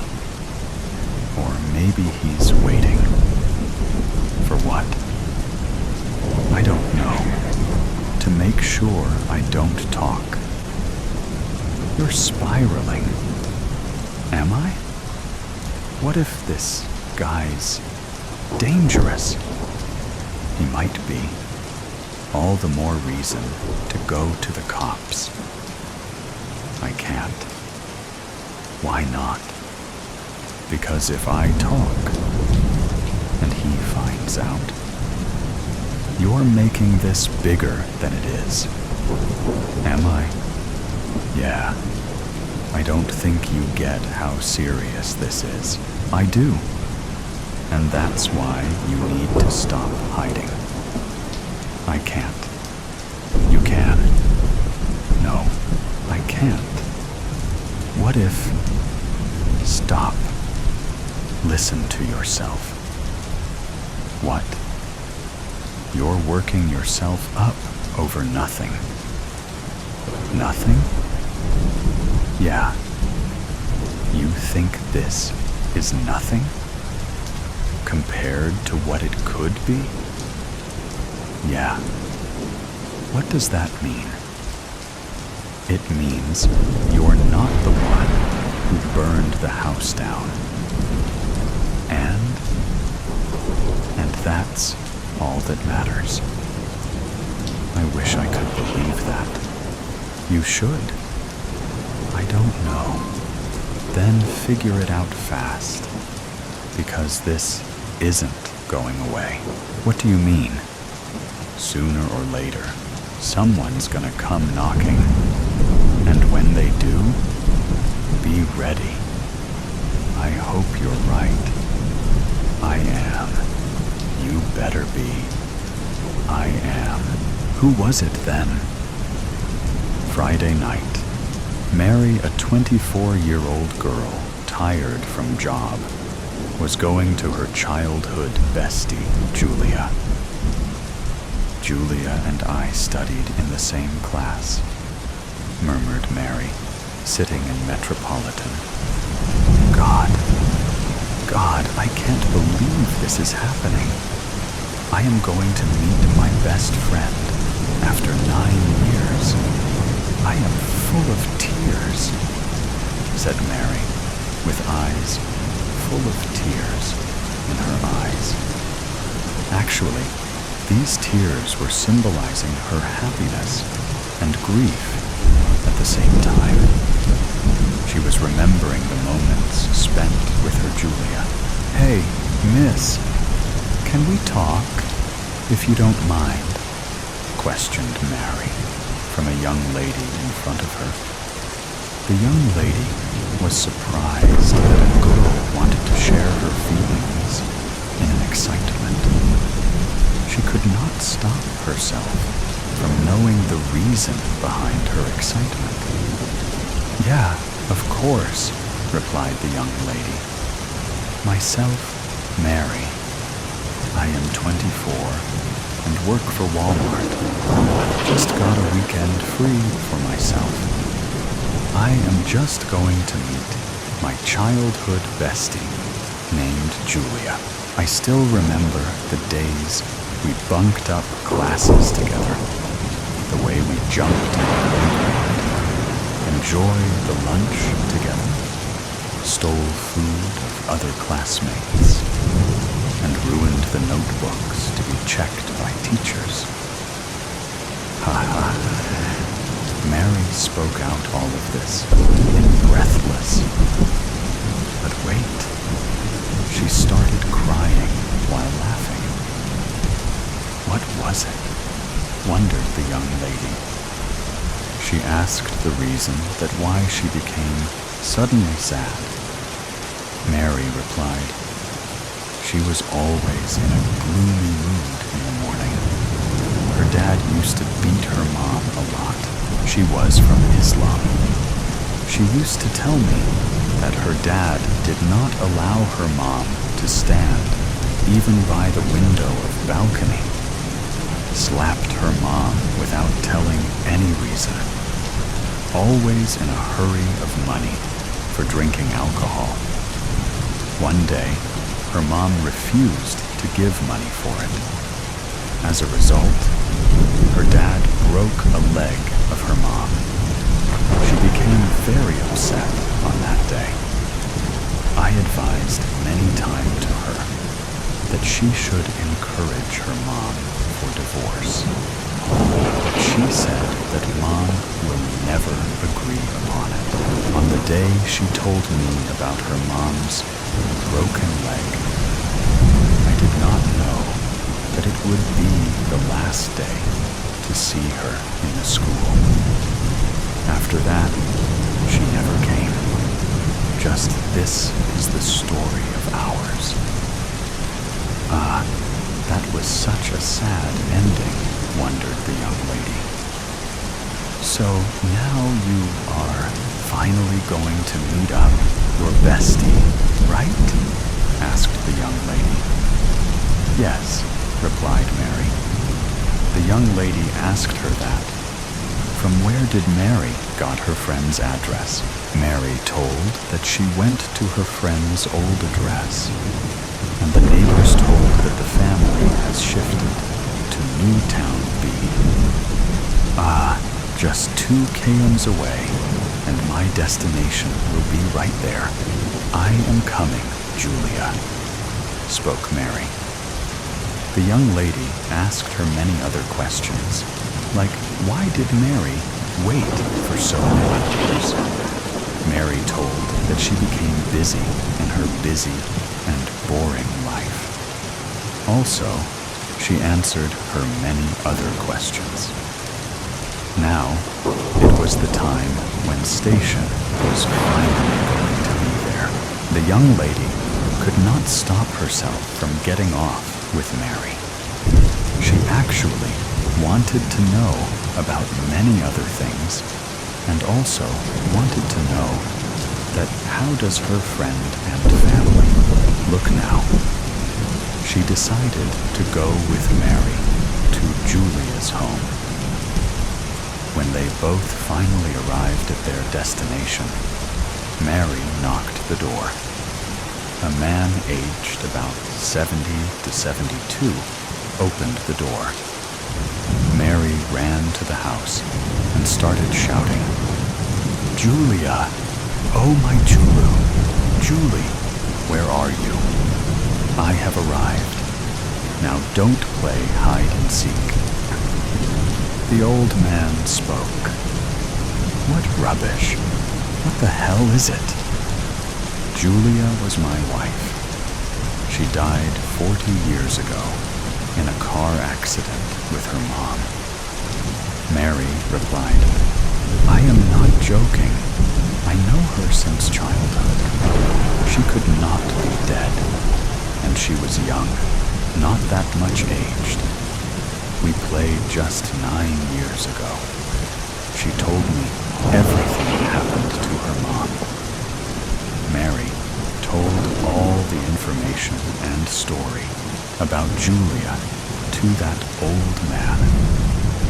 The old man shocked and cried with tears that the story was real. He went to his old suitcase and got a very old album of Julia's birth to marriage pictures. He showed it to both the ladies. They got extremely shocked. The old man said, "One day she was drunk from a party. She was driving to get back to home with her mom, and I was waiting for her at the dinner with my brother and his wife. The car just crashed the huge truck, and after that, she died. Her mom was in coma, but Julia was not anymore. She left all of us with that heartbreaking feeling." Julia's story is exactly matching to the story of her mom's weasel life. I don't know. Where did you got this information? From the kids? It's been 40 years. She is dead, but I always try to feel her presence. But she never came in my dream, not even a single time. I don't know how to meet her. I just want to get that soon. I hope this is possible as soon as possible. I'm just waiting for my Delph each day. Actually, yeah, it is true that her childhood was really very bad. Her dad used to be her mom. Without any reason, didn't allow her to move outside with freedom. Once he broke her leg as well. And after that, her mom became handicapped. Julie met me, and we were married. We were actually good friends in college.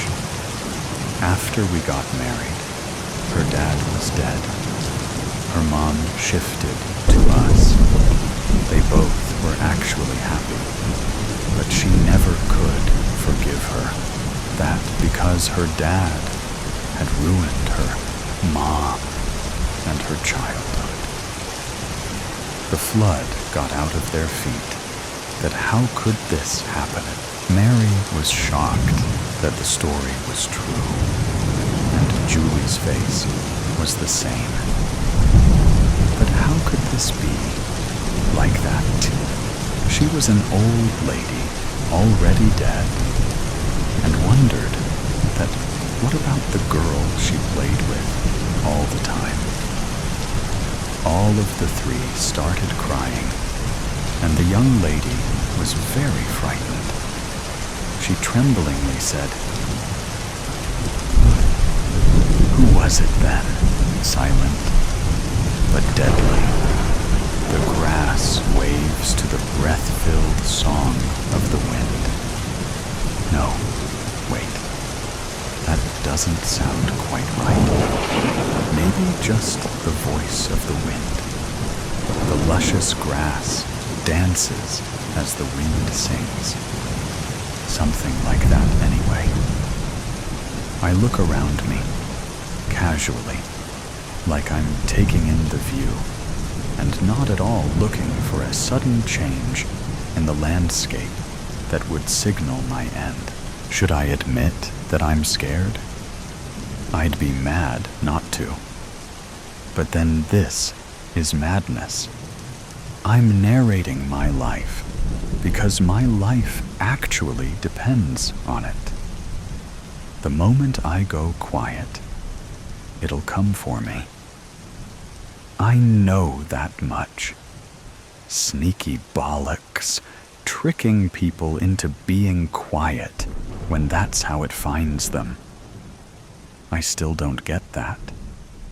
What form of creature finds its prey via silence? I thought it might hate sound, but no one is quiet in their final moments.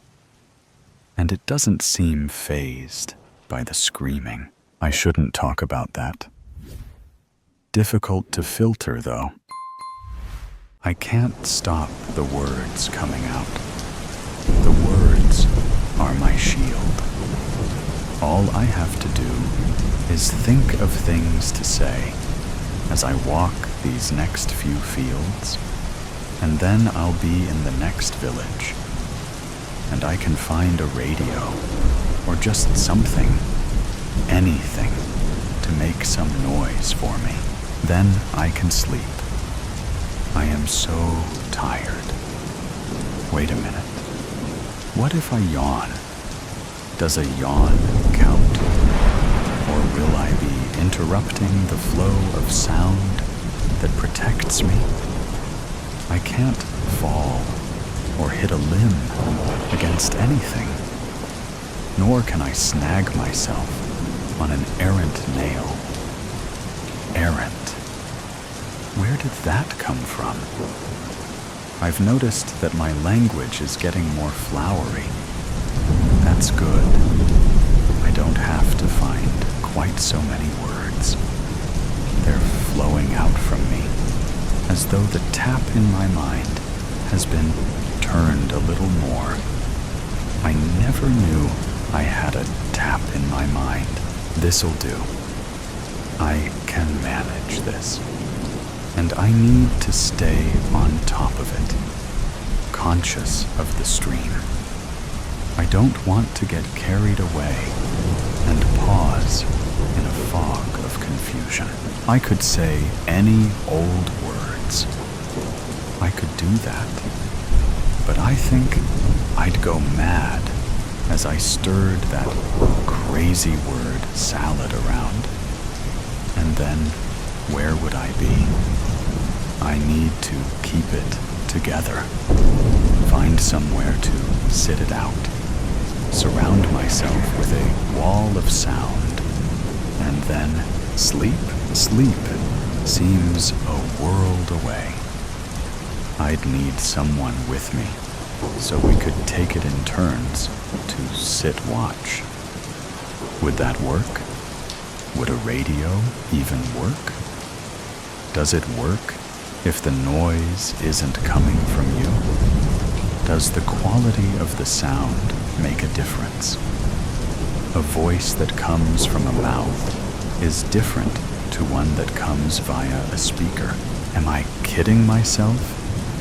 Does it matter that I'm kidding myself? I've made it this far, and that's pretty good. I had safety in numbers for a while back there. It's about survival now. I'm on my own. I've got to keep going. Buy myself time. The creatures might not even be here anymore. Moved on to easier pickings. I don't believe that for a moment. You're still there, aren't you guys? Watching and waiting. All I have to do is pause these words of mine, and you'll be skipping out to meet me in the middle of this damn field. I'd say that you don't see them coming. That's not quite right. It's that when you do see them coming, you're done for. Game over. What little warning you have is useless. A blur of movement. Pain. Gone. You can't outrun what you can't see. They don't move like anything on this earth. There's no approach, no stalking. They come from nowhere, and the more I think about it, I do think they come from some other dimension. They just appear as though they can pass through gaps in space-time that we can't see. Could they be demons? That makes more and more sense to me. Come to snatch our souls away. Consume us. The end of days. No one thought it would look like this, sound like this. Do our voices cover another sound? The beating of our hearts? Or is it really the sound of our silence that beckons them forth? I'm searching for answers where I think there are likely none. That's what we do, though, isn't it? We search for answers. We walk into a room we've never been in before, and we wonder what the hell it all is.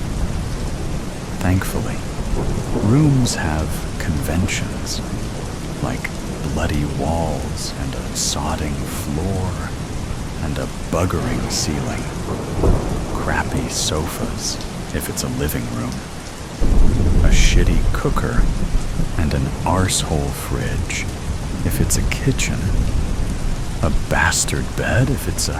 What the hell has happened here? It looks the same, but it's entirely different. I loved walking through these fields. Now it's all painted in violent death. Everyone's violent death. My violent death. I don't want to die. Not like this. But what makes me different? What makes me so special that I think I can evade the fate of everyone else. I'd laugh if this wasn't so serious. I don't think I'll ever laugh again. At least it's quick.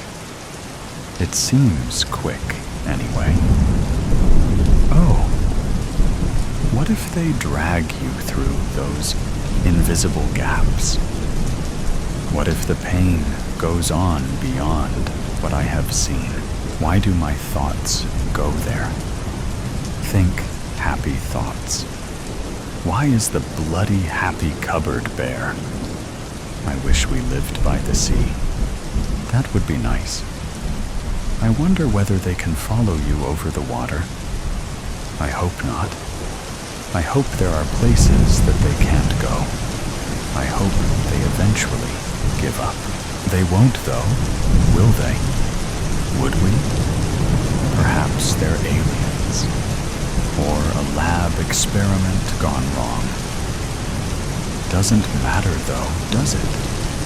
If my nemesis introduced himself as Norman, shook my hand, and did me the courtesy of telling me what he was, where he came from, and why he and his mates were wreaking violent and bloody murder across the planet, it doesn't change the important bit, does it? I'm not going to smile and tell him that that's all right then. I suppose it would give me the opportunity for a moment of defiance. I could tell Norman, the planet conqueror, to bugger off. You know what? I can do that anyway, can't I? I can shout my defiance at this new world of Normans. I might not have the final word, but I'll have given him what for. Might even feel good, if only for the duration of my shouting. Yeah, I'm going to do it. What have I got to lose? I'm going to lose anyway, so may as well go for it. Tell you what, Norman, I'm going to primal scream it. I'm going to dig deep down and bring my ancient part to the fore. We are animals, after all. A force to be reckoned with. And I don't give a shit if I lose my voice doing it. I will keep talking afterwards in any case. You're not getting me like that, you sneaky little bastard. Here goes. Bugger off, Norman. Yeah. Wow. Hey, what was that? I can still see it. A gap. Norman! I shouted, a gap open. That's why you don't like our voices. Our voices are our power. Oh yes, of course they are. This changes everything. Yes. I'm going to bring it to you, Normie baby. I'm going through that gap of yours, and I'm going to shout your whole house down. What else is there? I can't keep this talk up. You'll get me in the end if I keep running away. But if I bring it to you and shout you down, that might just do it. I'm coming for you, Norm. And we're going to talk it out. Just you and me. Then, when we're done, I'll tell all your friends. I've got hope now, Norman. Hope and a plan. Best of all, I have belief. That makes me dangerous. We're not sheep. We were never sheep. We're not even wolves. We're different, and we're difficult. We're magic, Norman. And my words are a spell you are not going to break. Coming, whether you're ready or not. What lies behind her mirror?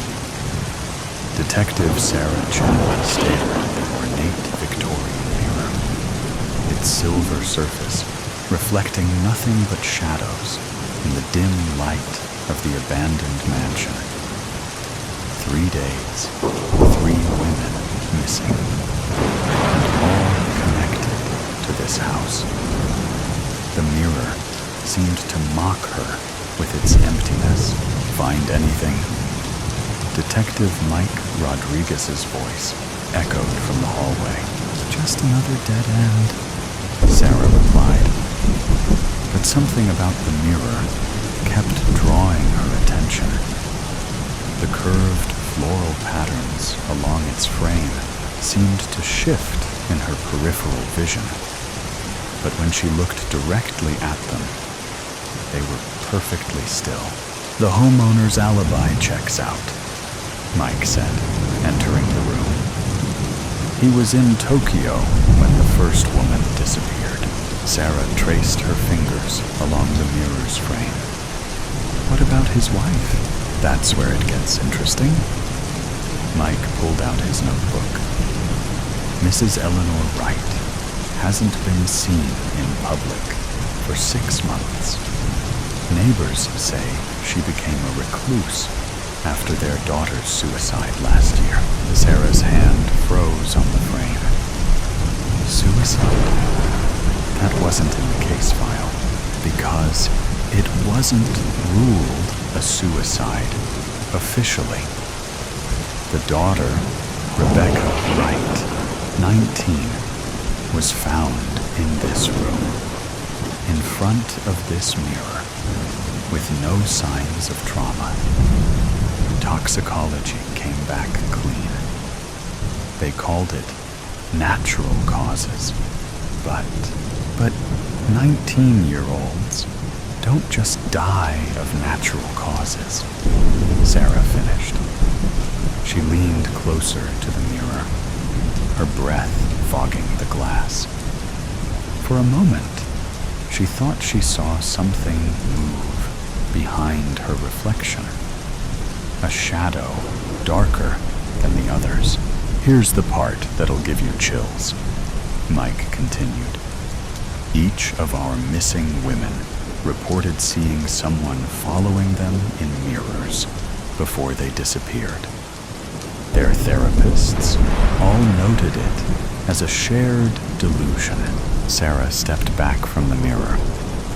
All 3 saw someone in mirrors, a woman in a black dress, according to their descriptions. They said she would watch them, getting closer each time, but only in reflections, never in real life. The temperature in the room seemed to drop. Sarah pulled her jacket tighter. We need to talk to Mrs. Wright. Already tried. The housekeeper says she hasn't left her room in 3 months. Won't see anyone. Won't talk to anyone. Sarah's phone buzzed. A text from forensics. Lab results are in on the dust samples from the missing women's homes. Anything useful? Traces of silver nitrate. And Sarah squinted at the screen. Something they can't identify. Some kind of organic compound they've never seen before. A floorboard creaked behind them. Both detectives spun around, but the doorway was empty. When Sarah turned back to the mirror, she caught a glimpse of movement, a flash of black fabric disappearing around the edge of the reflection. Tell me you saw that, she whispered. Mike shook his head. Saw what? Sarah approached the mirror again, her heart pounding. The frame felt cold under her fingers, much colder than it should be. We need to get this mirror to the lab. Sarah, it's just a mirror. We need to focus on finding Mrs. Wright. And 3 women are missing, Mike. All saw someone in mirrors before they vanished. Rebecca Wright dies mysteriously in front of this specific mirror. And now I'm seeing... She stopped, realizing how it would sound. You're seeing something in the mirror, too? Mike's voice carried a note of concern. Maybe you should take a break. You've been working this case non-stop for... A laugh echoed through the room. High, feminine, and definitely not coming from either of them. Mike drew his gun, scanning the shadows. NYPD, show yourself. Sarah couldn't move. In the mirror, a woman in a black Victorian dress stood directly behind her. But when Sarah spun around, there was nothing there. The figure remained in the reflection, smiling. Mike, Sarah's voice shook. Look in the mirror. He turned, and his face went pale. That's not possible. The woman in black raised a finger to her lips, then pointed to something behind them. Against their better judgment, both detectives turned. A door had appeared in the wall, a door that hadn't been there moments ago. It stood slightly ajar, revealing a silver glow beyond. Call for backup, Sarah said, drawing her weapon. Mike already had his phone out. No signal. The woman in the mirror laughed again, the sound seeming to come from everywhere and nowhere at once. When they looked back at the reflection, she was gone. But words had appeared in the fog of Sarah's breath on the glass. Come find us. We need to leave, Mike said, backing toward the room's entrance. Now. But Sarah stood transfixed by the mirror. In its depths, she could now see multiple figures. Women in modern clothing, frozen in poses of terror, their faces familiar from the missing persons reports. And behind them, barely visible, was Rebecca Wright, mouthing two words over and over. Help us. The killer isn't Mrs. Wright, Sarah whispered. It's the mirror. Somehow, it's the mirror. That's impossible. Mirrors don't kidnap people. Mirrors don't kill. 3 months ago, I would have agreed with you.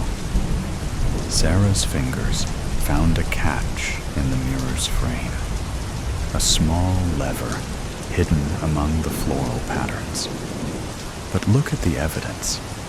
The silver nitrate in their homes, the mysterious compound, the shared visions. What if this isn't just a mirror? What if it's a door? A door to where? Sarah pressed the lever. The mirror's surface rippled like water, and through it, they could hear distant screams. I don't know, she answered.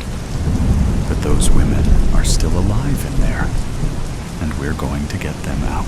Mike grabbed her arm. Wait. If this is real, if this is actually happening, we need a plan. We need equipment. We need to move now. Sarah cut him off. Look, the ripples in the mirror's surface were spreading to the frame, to the wall around it.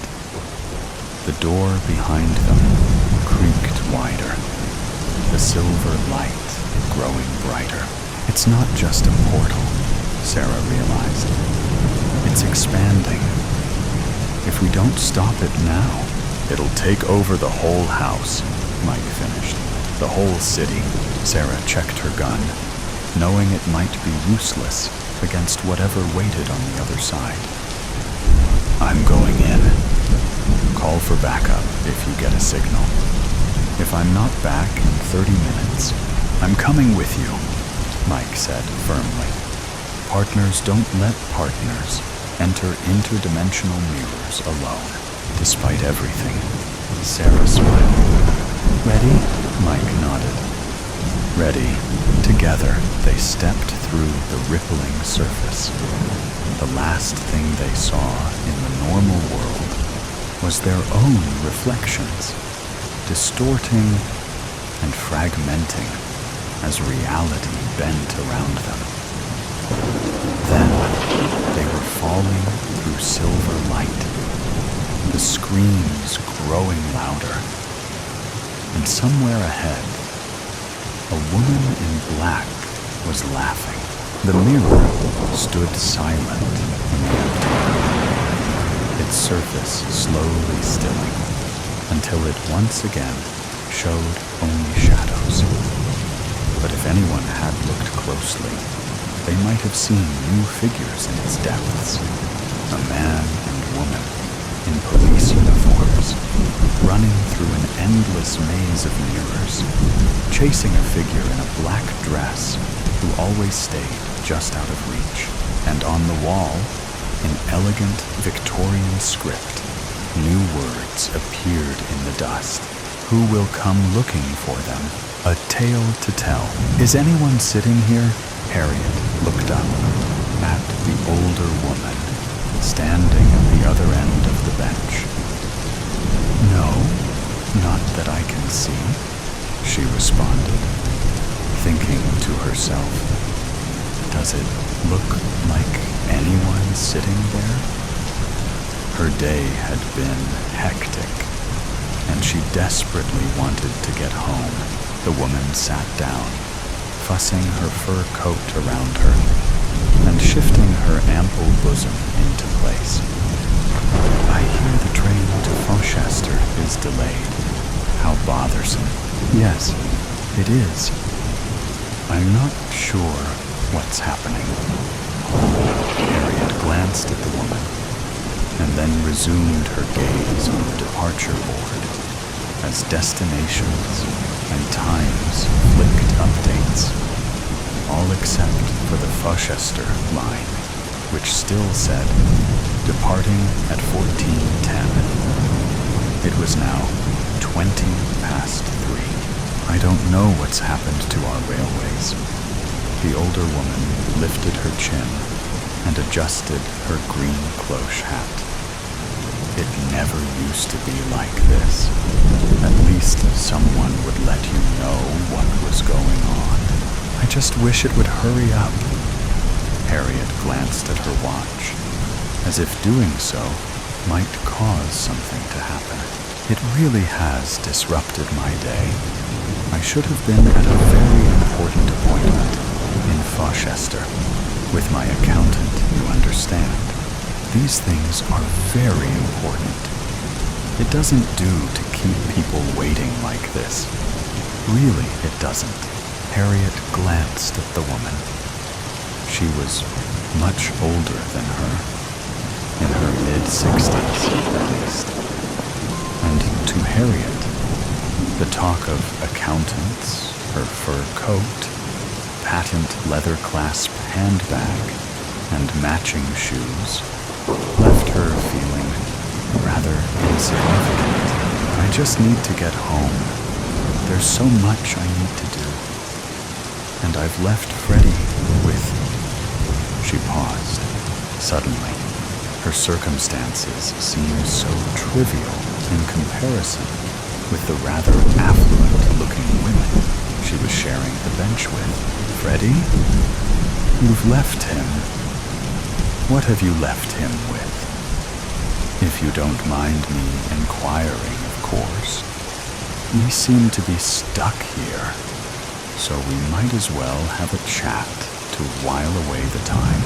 Well, you see, Freddie, he works for me at the office. Oh, I see. And you've had to leave him in charge, have you? What sort of office, if you don't mind me asking? The insurance brokers. You might know it. Harland and Tapsfield on Fountain Street. That much was true. Harriet worked as a part-time typist for the company, juggling her hours there with managing the small terraced house, her young son, and Freddie, her husband, who worked night shifts at the steel works. Oh yes, I think I do. Just near the provincial bank. Yes, I know the place. That's right. I'm a manager there. Harriet craned her head to look down the platform, hoping a guard or someone might be able to tell her when the train would be coming. But apart from other waiting people and the odd pigeon, there was no one who could cast any light on the situation. I really wish they'd let us know what's going on, she sighed. Insurance. I never could stand our insurance man. Silly little man with a pork pie hat and a mustache that always had bits of his lunch stuck in it. My husband dealt with all that, of course, Wilfred. Bless his soul. You do seem very young to be in charge at an insurance broker's. Oh, well, I might only be 25, but I'm very good at what I do.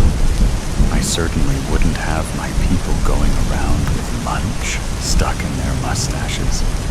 Harriet gave a small smile. I'm Harriet, by the way. Harriet West. Well, I'm pleased to meet you, Harriet West. I'm Dora Barton. You might have heard of me, or perhaps not. You may be of use to me someday, if I'm needing to set up any insurance. Not that I should need to mind. My accountant sorts out that kind of thing for me. That must be nice, having someone to look after your affairs like that. It can be quite tiring, my dear, making sure they're doing the right thing. But I expect you know what that's like. Running an insurance. Brokers must be dreadfully hard work, especially for a woman. And so young, too. Dora Barton looked Harriet up and down with a steely eye, taking in her slightly scuffed court shoes and raincoat that had seen better days. Her gaze left Harriet feeling rather uncomfortable, and she shuffled in her seat, reaching into her handbag. Actually, I really must make a phone call. Make sure that Freddie, at the office, I just need to speak to him. There's a telephone booth just at the end of the platform. I'll just go and see if I can reach him. Yes, of course, dear. I can see you must be quite anxious. I'll make sure no one takes your seat while you're gone. And Dora spread herself a little more across the seat and placed her handbag at her side. Harriet strode quickly down the platform and into the small telephone booth, where she dialed the number for home. Come on, Freddie, pick up. I've only got a couple of coins, she muttered. A clunk was heard at the end of the line, and Harriet quickly pushed her coins into the well-worn slot. Freddie, is that you? Well, of course it is. Who do you think it would be? Hari? What's up? Shouldn't you be back home by now? You know I like a couple of pints before my shift starts. Yes, it's me. The train is delayed. I don't know when it's going to arrive. Could you look after Michael until I get back? Well, I don't know, love. I thought you'd be back by now. Those trousers of mine still need mending, you know. Oh, well, Mrs. Bentley next door will have him, I'm sure, if you really have to go. I'll sort out your trousers when I get back. You know I will. You should be back by now, Harry. This isn't like you. I know. It's the train. Oh, Freddie, please just beep, beep, beep. The pips went at the end of the line, and Harriet placed the receiver back in its cradle with a heavy thunk. Hoping desperately that Mrs. Bentley would be home, she trailed back to the bench where she could see Dora Barton talking to a man in a guard's uniform. So I said back then that the service wasn't acceptable, but it doesn't seem they've taken any notice. I'm sorry, madam. Like I said, there's a fallen tree across the line, and it's taking the fellas a while to shift it. A big one it is. Great big oak tree. Must have been the storms we had last week that weakened it or something. Came all the way down the banking, it did. The guard paused and looked at Harriet. Hello, miss. I was just telling your companion here about the tree that's blocking the Fauchester line. A tree? Oh no. How long is it going to take to clear? They don't know, interrupted Dora. They don't seem to be able to get their act together. I don't think I'm going to be able to keep my appointment now. It's going to be far too late. I'll let you ladies know if I hear anything else. The guard gave a brief smile and headed towards a group of frustrated-looking people further down the platform. Did you get everything sorted out at the office? Asked Dora, budging back down the bench as Harriet sat down. The office? Oh, yes, that. Yes. Freddie is fine. He's got everything in hand. At least I hope he has. Harriet's voice trailed off. Oh, you don't sound too sure. Freddie's okay. Really, he is. I can trust him. Just sometimes I need to check he's got everything under control. The two women sat quietly for a moment. The departure board continued to flick and update the details of all the trains except for theirs. Then, the bing-bong-bing of the tannoy. The 1410 Fauchester train is delayed. We know that, muttered Dora. And work is currently taking place to remove the obstructing tree from the line. We now expect the next train departing from this station to Fauchester to be at 17:30 hours. That's another hour and a half, wailed Harriet as she looked at her watch. It's really not good enough, tutted Dora. Honestly, what a way to spend a Tuesday afternoon. You know, in some respects, I think Tuesdays are far worse than Mondays. You know where you are with a Monday. You've got the whole week ahead of you, and you just get on with it. But Tuesday, it's as though you've managed to get Monday out of the way. But Friday still seems such a long way away. I suppose you won't make your accountant's appointment now? Harriet looked at the older woman, who was taking a lipstick from her bag and reapplying the red hue to her mouth. You're right. There's no sense in me waiting for a train now. How about I buy you a cup of tea in the cafe over there, as a thank you for keeping me company, and then I'll be on my way. Well, if you're sure, that would be nice. Better than sitting here for another hour. It's getting a bit chilly too, don't you think? The two ladies made their way across the station concourse to a small, bustling cafe, full with other people waiting for the delayed train. "There's a table in the corner there," said Harriet. "I'll grab it if you can get the tea." "Yes, that's fine, dear. I'll do that." Harriet settled herself at the corner table, noting the various people who were filling the small cafe. Businessmen, people with shopping bags, women with small children, fractious at the delay. She thought of Michael and prayed that Freddie would find Mrs. Bentley at home. Her eyes shifted to the counter, where she could see Dora Barton fumbling in her bag. "Well, I'm quite sure it was here," she was saying to the surly-looking woman behind the counter. Dora looked over at Harriet and raised her shoulders in confusion. Not wanting to make a scene, Harriet shuffled her way between the busy tables towards Dora. "This lady here's got no money to pay for the tea," said the woman behind the counter, not seeming to care who could hear. And a few heads turned to see what the commotion was all about. "I do have money, I do," protested Dora.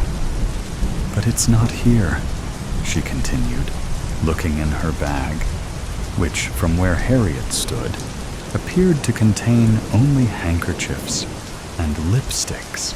"Maybe you do," said the woman behind the counter, "but these teas won't pay for themselves." She looked at Harriet. "Have you got any money to pay with?" "Well, I think so." Harriet knew she only had a £1 note in her purse that she needed for the week's groceries. Dora and the woman behind the counter both looked at her, and with a small sigh, Harriet took the note from her purse and handed it to the woman. "That'll be 1.04 shillings," said the woman, as she took change from the till and handed it to Harriet. "Enjoy your tea." Back at the table, Dora lowered her voice.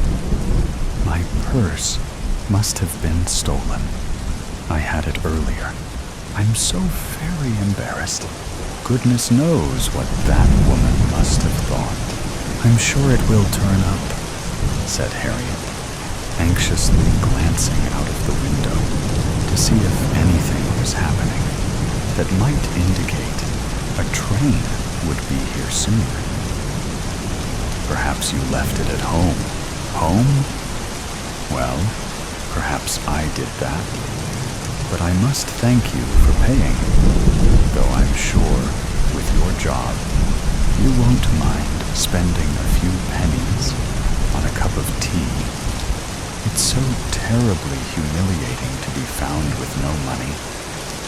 What must you think of me?" Dora paused for a moment, and then her demeanor changed, the earlier air of confidence almost evaporating before Harriet's eyes. "You see, they said it would always be okay. But when Wilfred died, Wilfred was my husband. Understand? Well, what can I say? He left me in rather a pickle, I'm afraid." "Oh, I'm sorry." Harriet sensed the change in the woman and softened her tone. "What happened to your husband?" "I really don't remember. It was so long ago.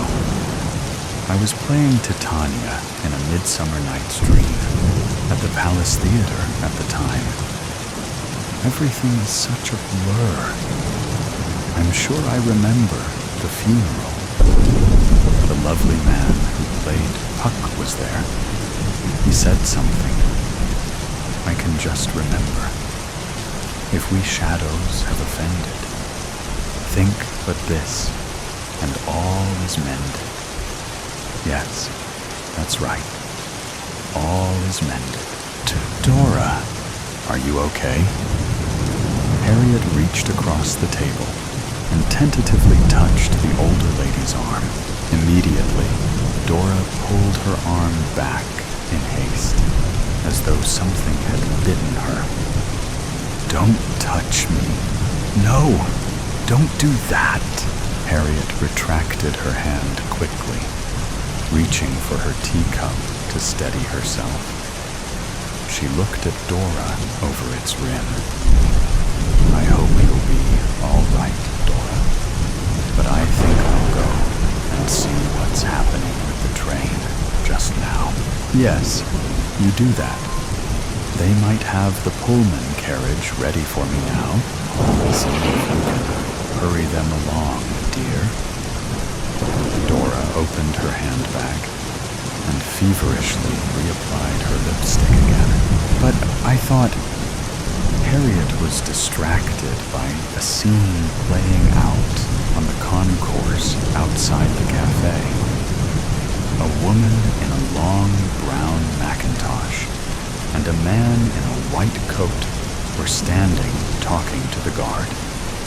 The woman was gesturing with her arms, pointing down the platform and then back towards the street. The man in the white coat stood quietly, and the guard looked up and down, scratching his head underneath his cap. His eyes traced across the station, and then did a double take and stopped at the cafe.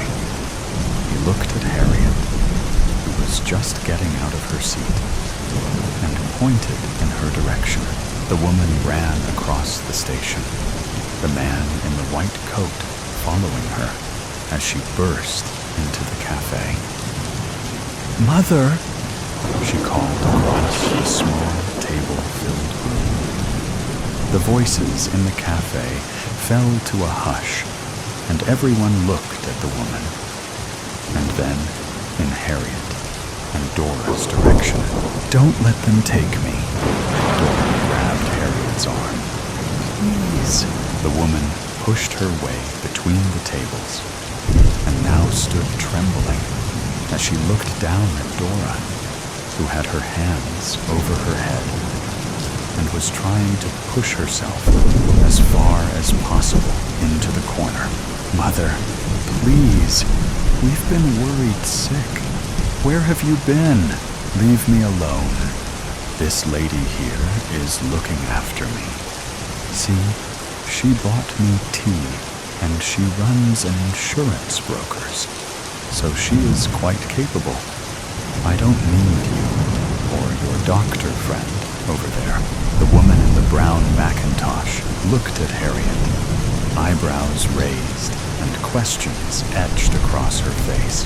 The train was delayed, and your mother sat next to me. She's missed her appointment with the accountant in Fauchester, I'm afraid, Harriet said, attempting to explain the situation. Accountant? Fauchester? Oh, what has she been saying? The woman looked in despair at the man in the white coat, who was now standing behind her. I think I should go. Harriet picked up her handbag. I really need to make sure I get on the train. Freddie is going to go crazy, and poor Michael will wonder where I am. You tell Freddie to do as you say, piped up Dora from the corner. You're the boss. Don't have him telling you what to do. I think we should get Mrs. Barton back to my surgery, said the man in the white coat calmly. We can get her settled down there. Come on now, Mother. The woman touched Dora's shoulder. Dora shirked away. Let's get you back to talk to nice Mr. Davidson here, and no running off this time. She looked at Harriet. Would you believe it? We only left her for less than a minute. We've been looking for her for the last 2 hours. Well, I'm glad you found her. Harriet moved to the other side of the woman. Goodbye, Dora. It was nice to meet you. Dora looked up from the corner, dabbing her handkerchief at her mouth. "You tell that Freddie of yours," she said. "You tell him to mend his own trousers and to look after that little boy of yours properly." Harriet stared for a moment, unsure if she'd heard correctly, then hastened her goodbye and made her way towards the platform where the delayed 1410 to Fochester was pulling into the station. Later that evening, Harriet tucked Michael into his cot and placed a gentle good-night kiss on his forehead. She stood at the bedroom door and smiled, watching for a moment as her son fell into a blissful slumber. Downstairs, she took Freddie's torn trousers that he'd left strewn across the sofa and put them in a bag of scrap fabric that she kept in the cupboard under the stairs. She then made herself a cup of tea and settled down to read her favorite magazine. As Harriet West turned the pages of her magazine, 20 miles away, behind a locked bedroom door, Dora Barton lay in her small single bed, staring up at the ceiling and beyond. And Dora Barton smiled. The wrath of La Vipera, Nera. How long has it been? Ale's mouth was dry, but sweat dampened his lips. 47 minutes, a voice replied. Closing his eyes, Ale drew in as much breath as his lungs would allow, then let it out in a deep sigh. 47 minutes. It felt like hours. There was no clock on the wall, no sunlight in the windows, no way for him to gauge how long he'd been captive. He would just have to keep asking. He sat in a steel chair, his hands tied behind his back. The room around him was pitch dark, and though impossible, it seemed to be growing even darker. It would still be light outside. He'd been taken just before he was to meet his wife for dinner. But to him, it felt like night. The thought of his wife sent a sharp jolt of worry down his spine. Would she do as expected and try to rescue him? He could hope not, but that hope would be irrational. She would come for him. She was the reason he'd been taken in the first place. The only ounce of hope that remained was the certainty he had that she would not make rash decisions. She would plan. She would prepare. She wouldn't let her emotions fog her judgment. At least, he was pretty sure she wouldn't. He tried to use his brain. He tried to gather as much information as he could, but the room seemed to muddle his senses. The air was thin, hot, and smelled of dust. An attic? No, the floor was cool, hard, concrete. It felt small enough that had they not been tied, he could reach out his arms and touch both walls. But whoever spoke to him certainly was further than that. Their voice didn't bounce off the concrete floor. It didn't reverberate off any walls, but he could tell which direction it came from. They weren't close enough that he could sense them near him, but the room felt far too small for them to be more than an arm's length away. He would have to rely on something else. What could he remember? He had just left the house. His head was down, and he was fiddling with his car keys. He didn't see them coming. He was suddenly flung forward, having been shoved from behind with the force of a linebacker. He braced to hit the ground, but had been caught by two more pairs of hands. One, calloused and rough, covered his mouth as another threw something around the top of his head. It was soft. A blanket? A sweatshirt? Something that could be tied. He had kicked wildly. Tried to pry the hand from his face. Tried to scratch. Tried to bite. But it made no difference. His heart was pounding in his ears, but he heard a car approach. Fear forced his muscles to tighten to the point of pain. He tasted the coppery, metallic taste of blood, but it was from his own cheek, caught in the clenching of his jaw. The sound of a car door sliding broke through the fullness in his ears. A van. He felt his feet lift off the ground. A pain stabbing under his arms where he'd been held. He came down hard on the floor of the vehicle, his face feeling cold where the hand had lost its grip. A scream grew in his throat, but hardly made it out of his mouth before he was harshly grabbed again, the hand returning to his lips. The door slid closed, and he felt the vehicle lurch forward. His hands, sweaty and shaking, were pulled behind him and tied together. Someone spoke from the front of the van, firm and demanding. Don't hurt him unless you have to.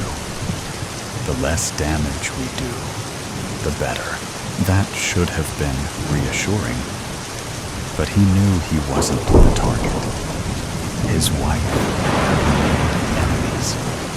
It was inevitable in her line of work, and he knew the danger. Years with no incidents had given him a false sense of security. He should have taken the time to prepared. A self-defense class or two might have done him some good, or learning to shoot a gun. It wasn't for his wife's lack of insistence. He just kept putting it off. And now it was too late. Surely she had prepared, right? Surely she wouldn't fall for a trap like this. She was clever. He had faith in that. He didn't know how long they'd driven, not for sure, but it was long enough for the hand on his mouth to relax, and for him to know that yelling wouldn't help him. When the van stopped, he'd been pulled out of it and carried through a heavy door he remembered hearing slam. He heard the sound of heavy footsteps on stairs and the echoes that followed. A stairwell, then.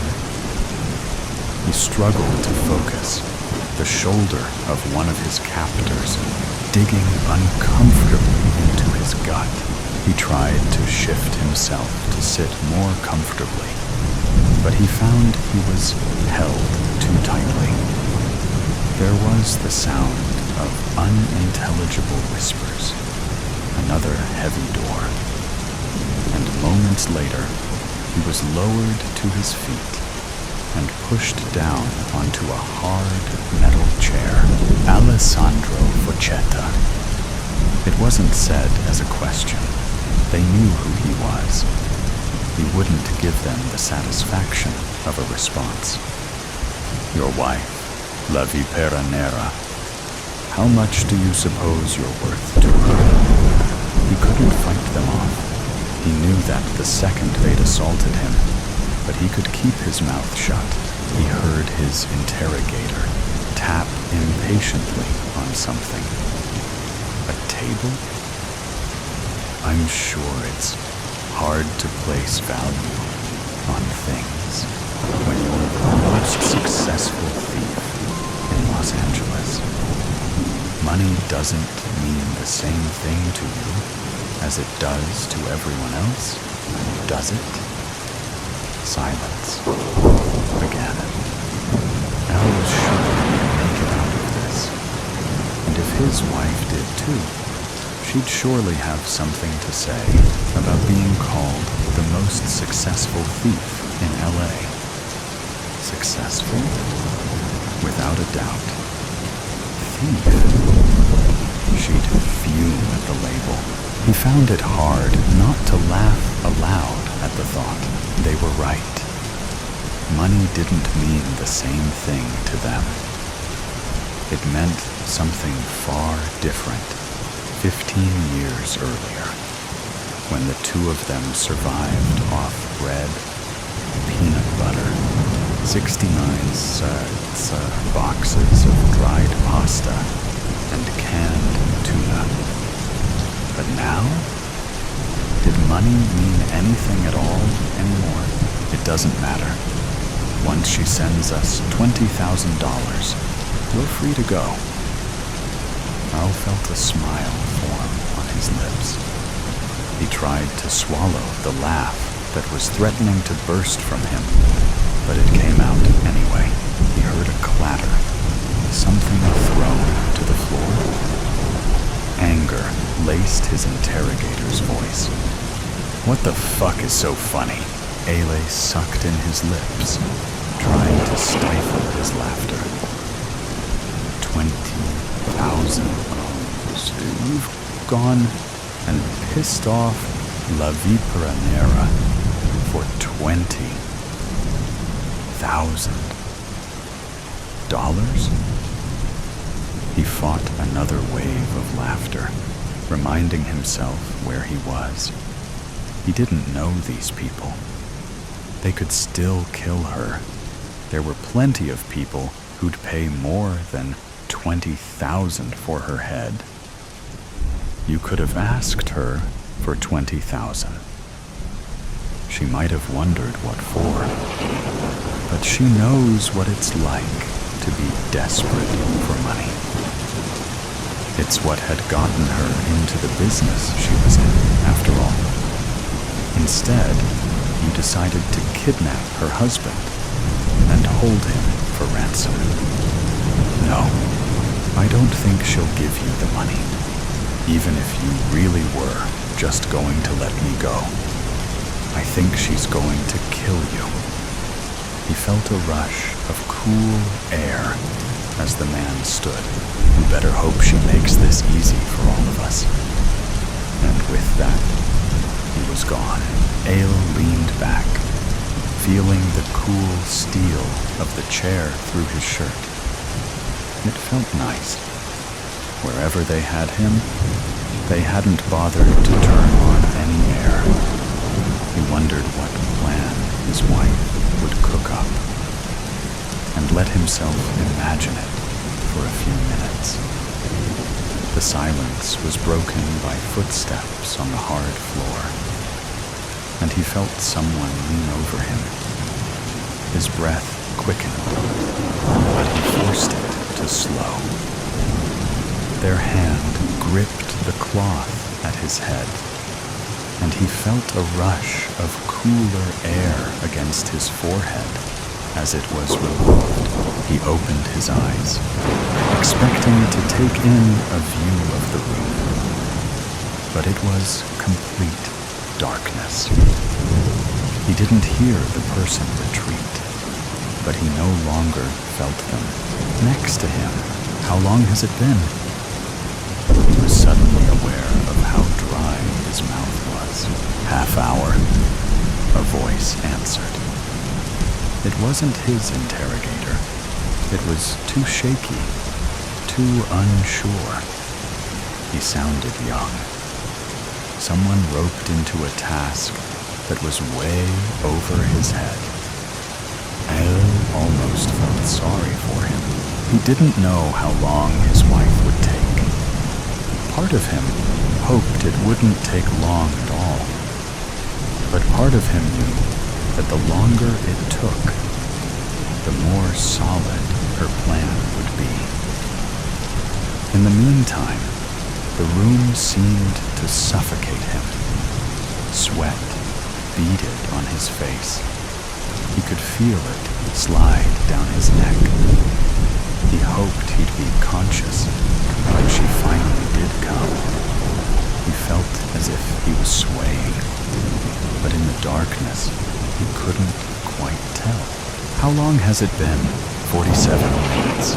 It had to be close to an hour now. He would have to prepare himself for hours longer. He wished he had a drink. Suddenly, a wedge of light illuminated the room as a door swung open. Al turned away, unaccustomed to the brightness. Through squinted eyes, he took in what he could of the room. The walls were covered with foam squares to dampen the sound. The only furniture was the chair where he sat, and an office chair that sat parallel to him. He could see someone standing in the corner, still bathed in darkness. The person who'd been keeping track of time. How had he done so? In the dark. There hadn't been the light of a phone, at least that Al had noticed. A frantic boy entered, his face pale and drenched in sweat. Cut his hands free. We need him. She's here. She's inside. He looked over his shoulder as if expecting her to jump out at him. The man in the corner was clearly shaken by the words, jumping forward to cut the tie at Alay's hands. Inside. How did she get inside? Darwin was guarding the... She shot him. She didn't even say anything. She just came out of nowhere, shot him, and forced her way in. He sounded as if he was fighting back tears. El wasn't the vengeful type, and under most circumstances, neither was his wife. He'd be lying if he said he didn't feel at least a little bad. So what are we going to do? Give him to her. That's what she's here for, isn't it? Ayla felt their fear, though he wasn't sure why. He had been them, or at least similar to them. He had been a terrified 20-year-old, not sure where his next meal would come from, not sure what he would have to do to make rent. These two certainly didn't seem the masterminds behind this plan, regardless. No, that was the man who'd interrogated him. A man old enough to know better. A man arrogant enough to think he could kidnap Alessandro Fochetta and live to tell the tale. And with an extra $20,000 in his spaga. The man who was in here before. The one who asked me questions. Who is he? They froze, or as near to freezing as they could get while still shaking. His name! I need his name! There was more force behind his words now. They shifted uncomfortably on their feet. Leon Metzger, Ailey nodded. With the door open, he could hear someone yelling, and the crack of a gunshot. I can find my way from here. He left the room, closing the door behind him. Sparing them could be dangerous, but killing them would be senseless. Metzger was the one he wanted. Plus, he could easily give them $10,000, and he was sure they'd do whatever he asked. He could remember when 10,000 seemed life-changing. The hallway outside the door was like that of a parking garage, only narrower. It was concrete on the walls and floor, with large, orange-tinted lights along the ceiling. He went toward the commotion. This wasn't a massive operation, half a dozen men at most, and two of them were in the room he'd just left. How many stood between him and his wife? He broke into a run, hoping the next person he ran into would be her. Another gunshot rang out, the sound bouncing its way down the halls. He was close. He turned a corner to see his knight in black, bulletproof armor, a seething glower on her face. Her expression immediately brightened as she hastened to him. "Are you all right? Are you hurt?" She looked him over, seeming afraid to touch him in case he was injured. I'm fine. I'm assuming you are too." He poked playfully at the bulky vest she wore. She nodded, but her face grew serious again. "How many were there?" She started down the hallway. 4, at most. He would tell her the truth when she didn't have a gun in her hand, and she wasn't searching for men to kill. Leon Metzger, he's the one in charge. I've taken down 3, so that leaves Mr. Metzger. He wouldn't charge at the woman with a gun. So where is he hiding? Metzger didn't give them the chance to wonder. He appeared down the hall as if on cue, turning and confidently leaning against the wall. There she is, the famed Black Viper herself. You really are as fearsome as they say, aren't you? Honestly, I didn't. Another gunshot, then another, and another. Metzger crumpled to the floor like a thrown rag doll. All heard his wife sigh heavily. From relief, he was sure. She turned to face him, taking him into a strong embrace. The Velcro of her vest scratched at his face, but he didn't care. He was safe. She was a criminal. She drew attention and danger, but so long as she was there, he knew he was safe. She pulled back, tucking the gun against her back in the waistband of her pants. "Are you sure you're all right?" She moved her hands along his arms and chest, as if checking him over. "I'm okay, really." He held a hand to his stomach. "I'm kind of hungry, though. Starving, actually." She laughed, wrapping an arm around him and leading him towards the exit. She paid the lifeless bodies no mind as they walked past, and all did the same.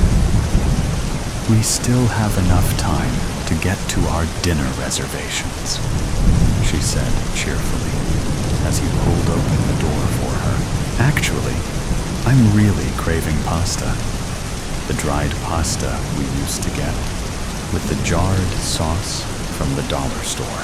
She gave him a questioning look, but only for a moment. Yeah, that sounds perfect.